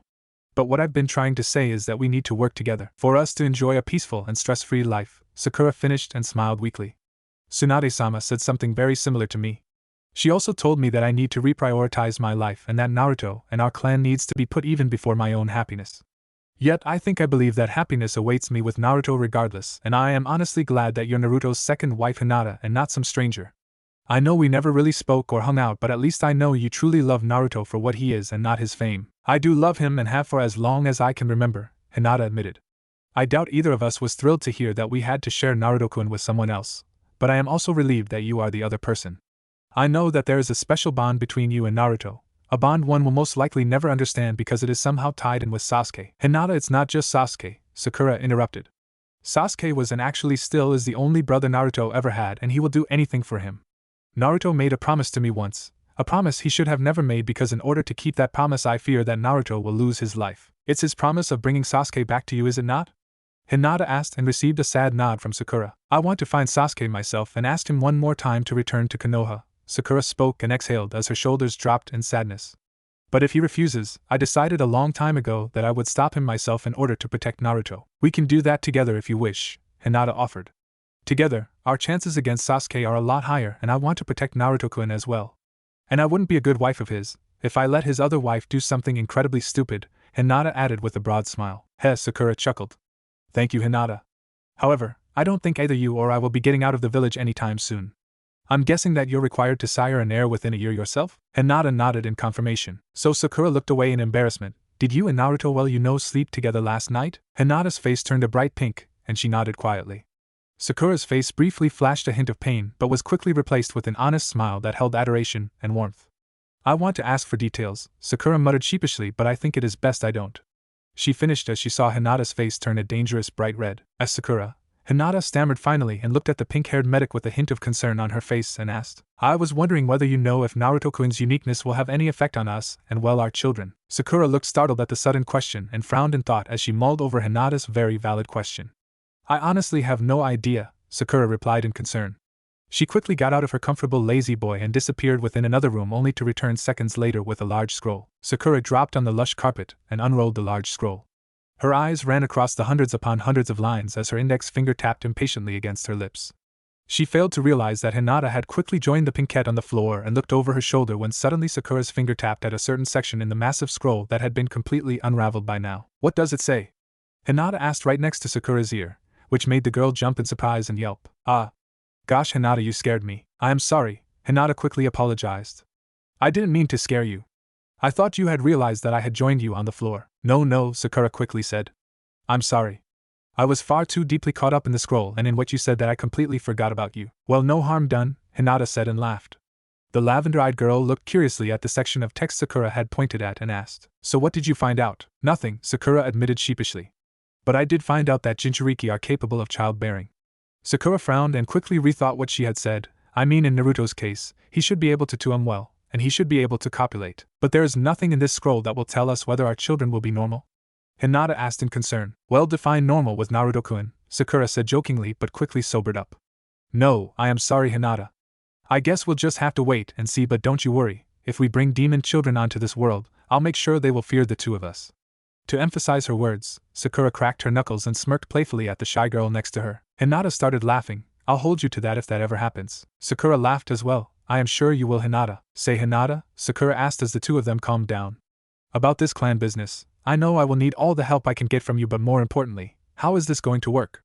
I don't want to be a part of a clan that suppresses their own members, let alone treat their servants coldly. Hinata tilted her head in surprised confusion. You've been inside the Hyuga Manor, I take it? Yes, I have, Sakura admitted. I was there earlier after I spoke to Tsunade-sama, and was looking for you but was told that you weren't in. However, I was able to speak to your father, and well, I don't think I left a good impression. He was really nice, which I thought was odd because from his reputation I've heard that he is quite fearsome and not easily trifled with. Hinata sighed in sadness. I am sorry, Sakura. My father has a strange effect on many visitors. He likes to play mind games as well as put tremendous pressure on people. He is always looking for information in the hopes of being able to navigate the Hyuga clan into a position of receiving even more power and wealth. In regards of politics, he is one of the most dangerous people we will have to face. I see, Sakura mumbled in thought. So how do you think we should do this? One step at a time, Hinata replied. We can't decide upon this without Naruto-kun, and before we can even do that, we have to fix the problem between you and Naruto. But be assured, Sakura, I do not wish to create a copy of the Hyuga clan. I might have been raised by them, I might have been born into that family, and I might have been taught by them, but I am still myself and I chose my own destiny. I have a new family now, a new clan, and you and Naruto are the only people that matter now. Our future lies in our hands and we'll manage. Sakura smiled and surprised Hinata when she pulled the indigo-haired girl into a hug. I am glad you're here with me, Hinata. I don't think Naruto and I could handle this without you. Hinata smiled and returned the hug. We are equals, Sakura. But now I think it's time that you answer a question for me. Are you really afraid of Naruto-kun because he might lose his control of the Kyuubi no Yuko? No, Hinata. I've had 2 days to think about what I said and I realize it was just an excuse that I had convinced myself of. But I knew it wasn't true. Then why did you say such hurtful things, Sakura? What is it that you're truly afraid of? Sakura exhaled a forlorn sigh before answering. Hinata, I always believed that Naruto's love for me was superficial when it actually had been sincere. He never denied his feelings for me as I had to him. Because Naruto proudly proclaimed his love for me openly and without reservation, I thought he couldn't be serious. It was just a crush that he would grow out of, I had told myself. That made it easier for me to reject him at every turn, but that justification I had created was false, and its only result was me lying to myself, and that scared me. I don't understand, Sakura, why would Naruto's love frighten you? I feared the depth and loyalty of Naruto's emotions for me, Hinata.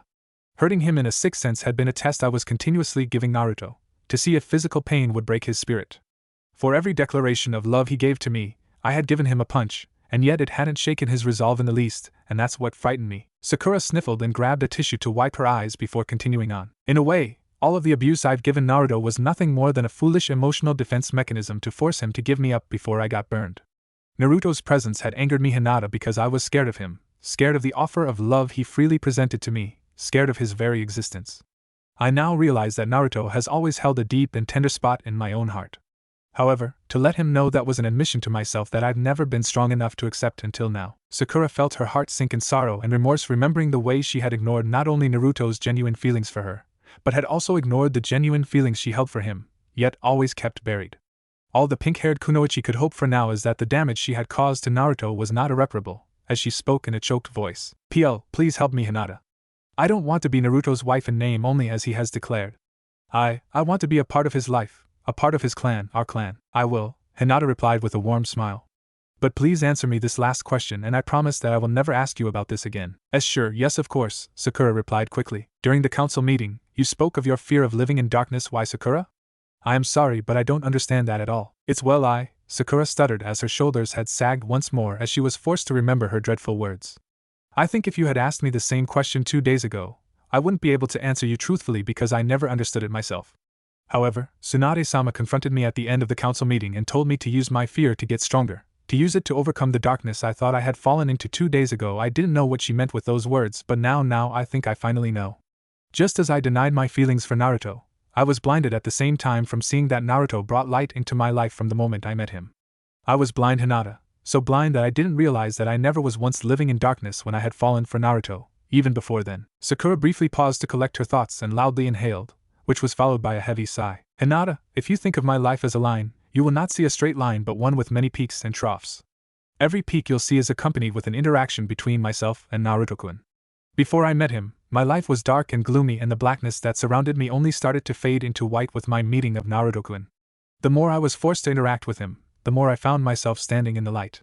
Now I know that Naruto-kun is that light and not Sasuke, as I made myself believe for a time and refused to admit that my life had become brighter with Naruto-kun. The Kyuubi, the demon, is only a reminder to how wrong and blind I was. Perhaps, the moment when I was injured by Naruto-kun, when he lost control of his powers, was the single moment of clarity for me. Seeing him in such pain, watching him being consumed by the demon's hatred, rage, and darkness, that single moment opened my eyes and I finally had realized how important Naruto-kun is to me. Yet somehow, I was still unable to be the person Naruto-kun wished for. I don't know why it took me this long, and why I had to be such an idiot, but now I finally know I do truly love him, Hinata. Please, Hinata, I can't do this alone. I can't face Naruto-kun by myself, he'll never believe me. Hinata pulled Sakura into her arms and embraced her weeping fellow matriarch of the Namake's clan and comforted the young girl and soothingly said, "Thank you for being honest with me, Sakura. I promise that I'll help you. You won't have to face Naruto-kun alone." "Thank you, Hinata," Sakura wept into the lavender-haired kunoichi's shoulder. "But how are we going to do this? How are we going to find Naruto-kun?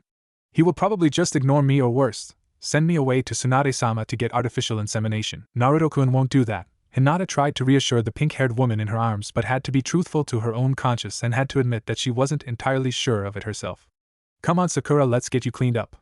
While you take a shower, I will look through your clothes and find something appropriate, and when you are ready, the two of us will go to the Hokage's office and meet up with Naruto-kun." "Why would Naruto-kun be at the Hokage's office?"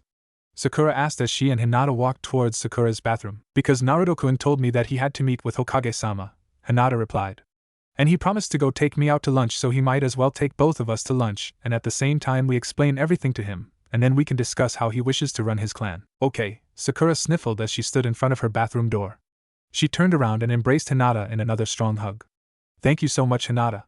Why, you have no idea how much." "It's okay, Sakura," Hinata replied and returned the hug. Now go shower, I'll be waiting for you right here when you're done.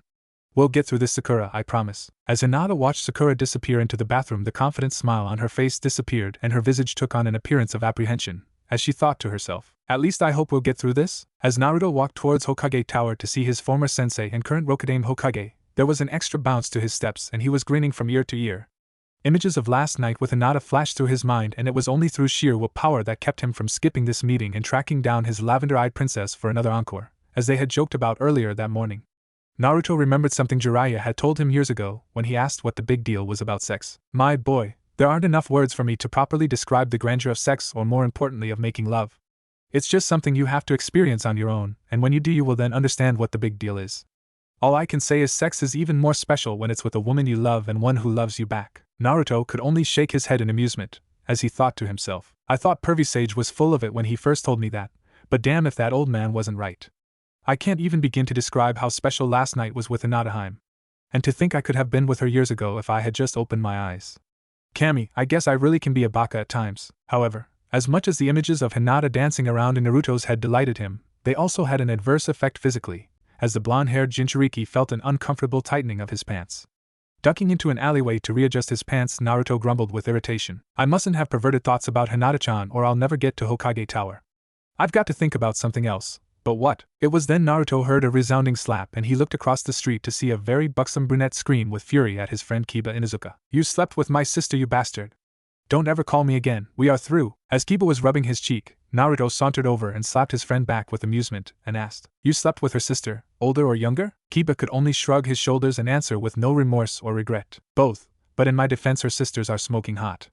I mean, what was I supposed to do when they came on to me? Well, sorry you lost out, buddy. Pfft, I didn't lose out on anything. I've got a date tonight with the younger sister anyway, or is it the older one? Damn, I've got to keep these things straight in my mind. Ha ha ha. Kiba, you're too much. Naruto laughingly replied. So what's got you in such a cheerful mood this morning, Naruto? Naruto immediately began to blush and stammered. I sort of had my honeymoon last night. Really, after what Sakura said in the council meeting, you guys already made up and did the deed. I have to say, Naruto, I'm impressed at how forgiving you can be. Kiba stated with amazement before noticing a slight scowl spread across Naruto's face when he mentioned Sakura's name. No, not with Sakura, with Hinata, and I've got to tell you it's a mess. Stop!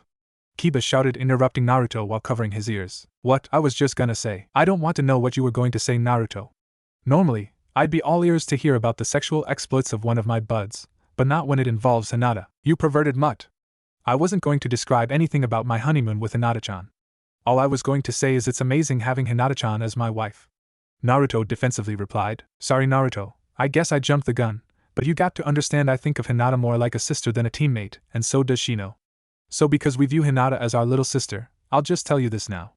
If you ever hurt her in any way, me and Shino are going to kick your ass all over this village, and that's not a threat but a promise. I would sooner die than hurt Hinata-chan, so you and Bug Boy got nothing to worry about. Naruto exclaimed angrily. Don't get me wrong, Naruto, I'm happy for you and especially Hinata, as I've know this has been a dream come true for her. We're just protective of her, you know, always have been, always will be. I hope you can understand that, and not hold that against me and Shino. Yeah, I guess I can understand where you guys are coming from. Hinata's been lucky to have you and Shino watch out for her all these years, but that's my job now. I swear to Kami nothing bad is going to happen to Hinata-chan while I'm around, believe it? Naruto declared with zeal. Just protect her and make her happy, Naruto, that's all we ask. That's all I want to do, Kiba. Kiba and Naruto bumped fists in understanding and both turned and started walking away in opposite directions when Naruto paused and with a grin turned around and called out, Hey Kiba, about Hinata-chan. Yeah, what about her? Kiba asked while turning to face his friend. She's a screamer. Naruto stated with wicked mirth, before flashing a series of hand signs and shushed away. Naruto! Kiba roared, while trying to keep perverted images of Hinata in the throes of passion from invading his brain. When Naruto arrived outside of Hokage Tower, he was still laughing at the comical look of abject horror he had seen appear on Kiba's face before he left the Inuzuka heir to ponder what he had told him. Walking up the stairs, he reached the lobby of the Hokage's office only to find the Hokage's secretary was nowhere to be found as he thought to himself. That's strange. I wonder where Kurenai-san is at? Shrugging his shoulders, Naruto knocked on the heavy wooden door to the Hokage's office and announced his presence. Kakashi-sensei, Hokage-sama, are you there? I know I'm early for our meeting, but it's me, Naruto. Naruto thought he heard a shuffling sound and scurrying feet, but after a moment nothing but silence before he heard Kakashi stammering answer. Yes, Naruto, I'm here, you can enter. Naruto opened the door to find Kakashi sitting by himself in his white Hokage robe hanging loosely over his frame and also wearing the ceremonial straw hat, as he idly did the bane of all Kage's paperwork. Walking up to the desk, it was surprising to Naruto that the Hokage was actually working and didn't have his face buried in one of Jiraiya's novels, as the blonde-haired Jounin commented sarcastically. "I'm impressed, Hokage-sama, to see you're actually doing work and not reading one of Pervy Sage's books as usual. Very funny, Naruto. I'll have you know I take this job very seriously enough." As Kakashi exhaled a noticeable grunt, Naruto noticed that his face suddenly became rather flushed and his breathing was irregular and labored. Cocking an eyebrow in wonderment, Naruto asked with genuine concern, "Are you alright, Hokage-sama?" I'm fine, Naruto. It's just an upset stomach, that's all." Kakashi stammered. "Should I go find Kurenai-san and have her get a medic nin to check you out?" No, that's alright. Kurenai-chan, I mean San, is currently indisposed and working on another matter for me at the moment. File. I'll be alright after a bit." "Oh, okay, if you're sure." I'm sure, Naruto." Kakashi stuttered in between labored breaths. "Well, you wanted to talk to me about Kakashi-sensei, I mean Hokage-sama, about my current living arrangements." Don't worry about it, Naruto. You can address me as Kakashi if you wish." "Why, yes, that's correct, as I don't think your one-bedroom apartment is going to be big enough for you and your wives, not to mention any new additions to your growing family in the future. I've got a larger and more suitable place for all of you to reside and restore the Namikaze clan in O." Kakashi answered, groaning while shifting in his seat. "Really? I mean, Hinata-chan and I haven't really discussed where we were going to live yet. I mean, we were plenty happy with our living quarters yesterday and last night," Naruto stated, as he stammered and blushed a bit. "Well, what about Sakura? What about Haruno-san?" "Haruno-san, this isn't good," Kakashi thought to himself before asking. "Well, I mean, shouldn't you talk to Sakura as well? Besides Hinata, she too is a matriarch of the Namikaze clan for its restoration. I would imagine she would want to live where you and Hinata live, Naruto." "Ha!" Naruto spat derisively before continuing on. "I highly doubt Sakura wants to live with me and Hinata-chan, judging by her reaction this morning when she came by and saw the two of us." "Oh, this doesn't sound good. What did you do now, Sakura?" Kakashi mused before he asked. "What happened, Naruto?" "Oh, nothing out of the ordinary, just the typical Sakura response when it comes to me. She came by and saw me with Hinata-chan, and called me a bastard before slapping the shit out of me and storming off." Kakashi could only pinch the bridge of his nose in frustration, not just with Sakura's actions, but also with his own current plight. Naruto noticed that Kakashi's face was even more flushed and was beginning to sweat, as he heard his teacher stifle a moan before asking once more with concern, "Kakashi-sensei, are you sure you don't want me to find Kurenai-san or call for a medic nin check you out? You don't look or sound very well right now." No, Naruto. I assure I'll be feeling much better very quickly," Kakashi replied with extra emphasis on the word quickly before stammering. I'm sorry about what happened with Sakura this morning. I hope you two will be able to work things out. However, that issue aside, as for your current living situation, I feel it's only proper now that your true heritage has been revealed that you move into the Namikaze compound. I want you to take that scroll lying on my desk before you and go now to your father's estate and see if you would like to live there." "My father's estate? I hadn't even thought of living there. After I have lunch with Hinata-chan, I'll go check it out if that's alright with you, Kakashi-sensei. I think she needs to see it too before any decision is made," Naruto stated while picking up the scroll. That's fine, Naruto. Say hello to Hinata for me when you see her." "I will." Oh, Naruto, please lock the door behind you as you leave," Kakashi grunted through gritted teeth while grimacing in discomfort. As the silver-haired Rokudaime Hokage watched his former student close the door behind him and heard the latch lock, he exhaled a heavy drawn-out breath, while flopping his face onto his desk and groaning with relief. Kami Aini eighth. Taking a moment to catch his breath, Kakashi pushed his chair away from his desk and glared at the alcove underneath where a pair of crimson eyes peered back at him through the darkness before a giggle was heard. "It's not funny!"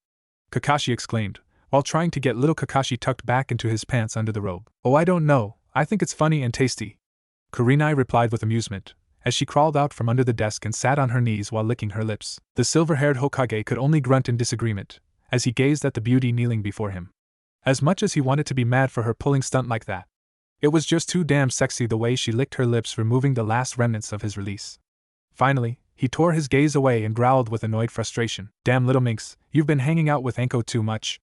I should punish you for this little stunt." A wicked grin spread across Kurenai's face and her crimson eyes took on a sultry appearance, before she leaned forward and began crawling towards Kakashi on her hands and knees, causing the Rokudaime Hokage to gulp nervously. Upon reaching him, Kurenai draped herself over Kakashi's lap, her sexy firm posterior prominently turned upwards. Looking down, Kakashi saw Kurenai smile seductively at him before softly cooing in an innocent tone of voice. "You're right, Hokage-sama. I've been a bad girl and need to be disciplined." Smack! Kakashi nearly fainted when he saw Kurenai spank her own ass and could feel little Kakashi already returning to life. The silver-haired Hokage was grateful that Naruto had listened to him and locked the office door when he left, as he brought his hand down and spanked Kurenai's ass while growling out with desire, "Smack! Who's a bad girl? I am Kakashi-sama, I'm a bad girl."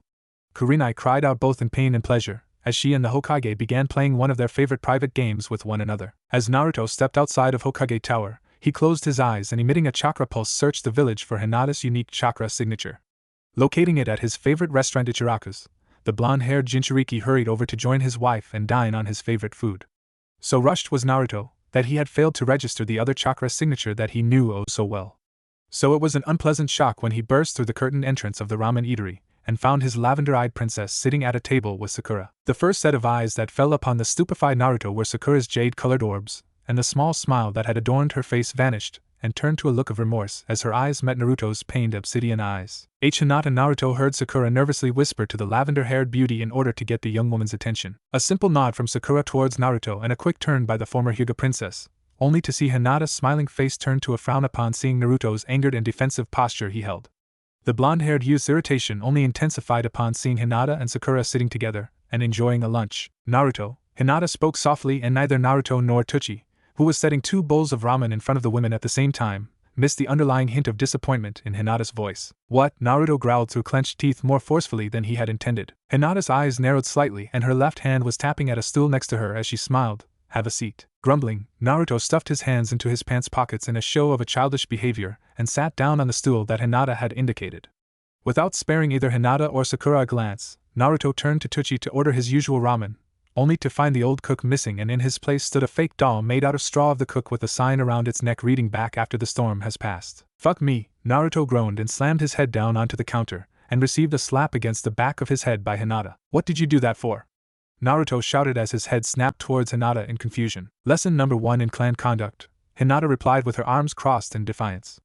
"As clan leader, inappropriate language is to be kept to a minimum and is not to be used at all in public." "What?"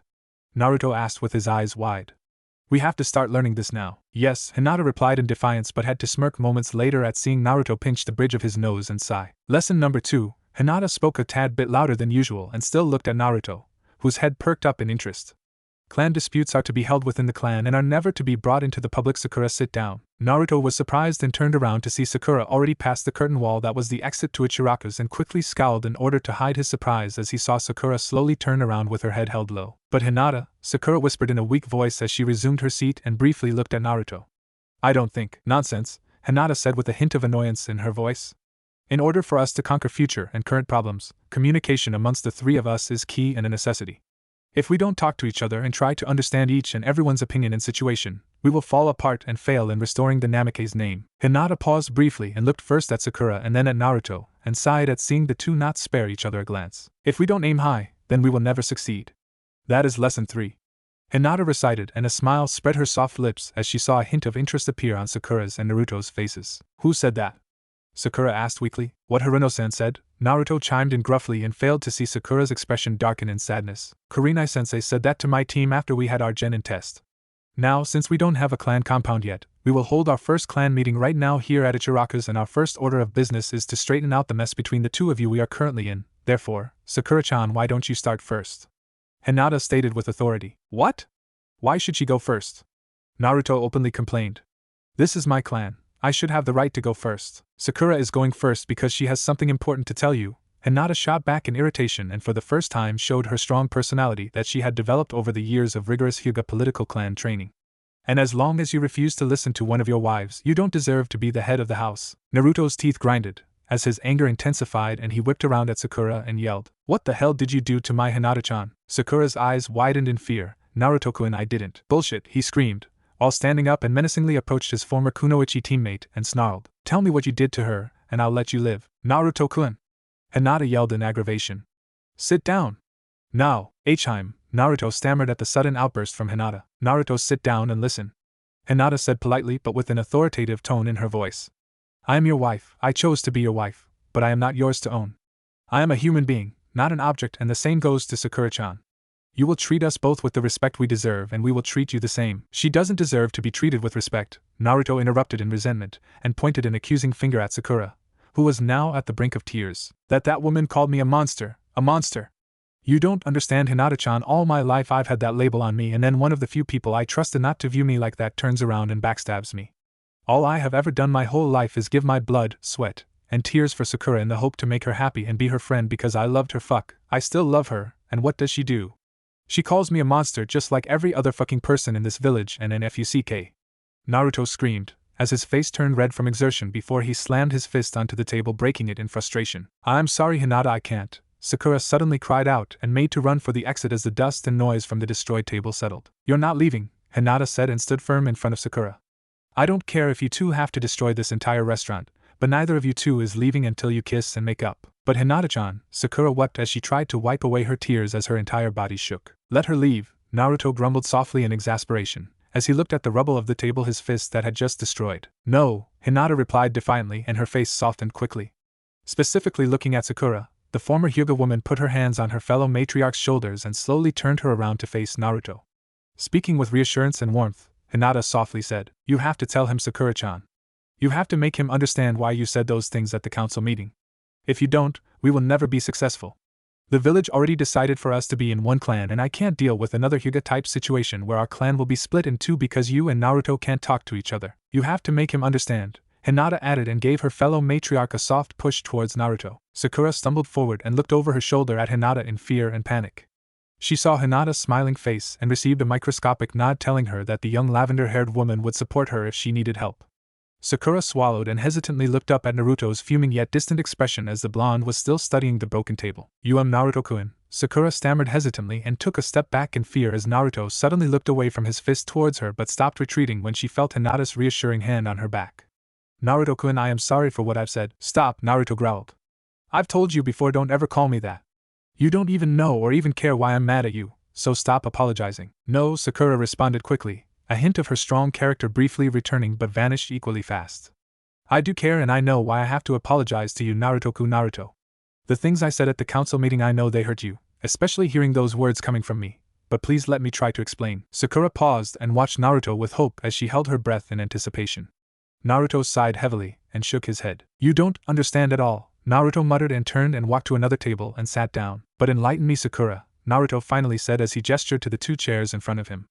I'll look forward to seeing how your brain has twisted this. Naruto-kun, Hinata yelled angrily. Stop being such a jerk. I don't like this new you. Well, I'm not a fan of the new you either, so sit down, both of you. Naruto growled irately. Hinata, I'm sorry, I don't want my relationship with Naruto to cause strife in your relationship with him and ruin your happiness. Sakura whispered as the two women sat down across from Naruto. Don't be, Hinata replied softly with a smile. Just make it count. I don't think I can do this again. Well, are you going to start?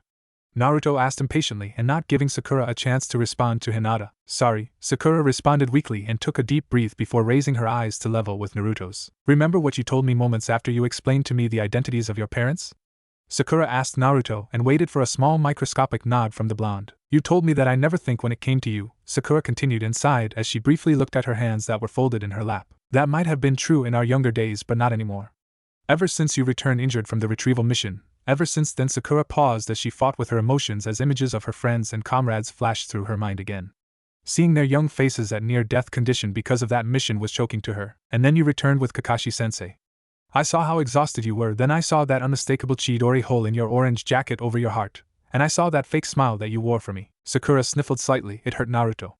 It hurt knowing that you and everyone else got injured because of my stupid request to you. It hurt seeing you in pain, and it hurt to have known that I could have been alone at the end of that day. I realized how you got that hole in your jacket, but I couldn't accept it at first because I couldn't find an explanation behind you surviving Sasuke's Chidori to your heart. Why you knew all that time? Naruto hushed in anger and disbelief. And you never once asked me? What the hell? Naruto, I didn't understand until I finally found out about the Kyuubi, Sakura replied and looked at him with tears in her eyes. And as I found out, I could only cry. I finally understood so many things about you, understood why the villagers seemed to hate you, I understood why you were so powerful and could do the things that you can do, and I became jealous. Jealous? Don't make me laugh, Naruto spat with sarcasm. It's true, Sakura responded. I was jealous of the things you had accomplished. You had the worst life out of all of us. It was dark and gloomy, and more importantly, you were alone. As I found out about all of that, I realized why you asked me out all the time. You loved me, but I think you were looking more for friends than an actual relationship, and when you left with Jiraiya to train, I decided to never let you be alone again. That's why I apprenticed under Tsunade. I saw how powerful she is and I hoped by learning under her, I could become useful for you. I wanted to be your friend Naruto-kun. Bullshit, this is just a waste of my time. All these years, Sakura, all these years you've been lying to me. All of these years I've wasted on you when you're just like everyone else in the village. You've hated me all along because of the QB. Now you sit here and tell me that the love I sought from you back then, that I wasn't looking for an actual relationship, but just a friend. Do you know how insulting that is? Naruto took a deep breath before exhaling and continued on. Because I can tell you that back then I did want something more between us. But even though that never happened, I at least thought we were friends, but apparently you didn't. No, according to you it was only after I returned from the team mission and then went away with Pervy Sage that you started to consider me a friend. So, why lie to me all those years, Sakura?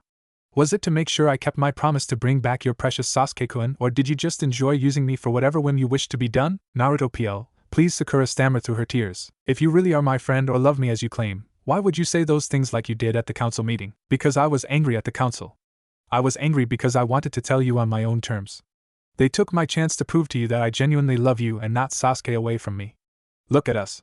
She almost shouted as tears were running down her cheeks. We're yelling at each other, even though we both love each other, and why? Because of just some fucking misunderstanding, Sakura continued without halt. You need to understand, Naruto-kun, I wanted to prove to you that you are not a fallback for me. I wanted to prove that I really love you, a love that is more than just a childhood crush like I held for Sasuke. Still, Naruto answered in a whisper. You said you were terrified of me. How am I supposed to live with that? It's true, I said that I was terrified of you. I said that you had dragged me down into the darkness that you had called your life, Naruto-kun. Sakura said with sadness as she repeated the words. I told you don't call me that again. Naruto growled. I was going to say that the council had condemned me to live a life with the man that I love, Sakura said and sighed. But you misunderstood and interrupted me before I could finish. Naruto, I love you, Sakura said as she looked at him pleadingly. I don't care if my life is lived in darkness, because when I am with you, my life is never dull. I love you the way you are. I love the baka in you. I love the helpless romantic in you. And I love you when you are your strongest, and I love you when you're at your weakest. I love you so much that my heart hurts whenever I see you in pain. Please, Naruto, I don't know what I would do without you in my life anymore. Sakura stopped and waited for a response, but when none came, she sighed and looked away before saying with remorse, if you can't forgive me, I at least want you to be happy. Therefore I'll go talk to Hokage-sama and tell him to send me to Kumogakure. I'd rather have you happy than see you angry at me forever. Damn it, you would do that to me! Naruto roared, as he jumped out of his chair and smashed the table behind him before turning and storming out of Ichiraku's ramen bar in a fury. Upon his abrupt departure, he left behind a stunned Hinata and a confused Sakura who couldn't understand what she had just said to set Naruto off.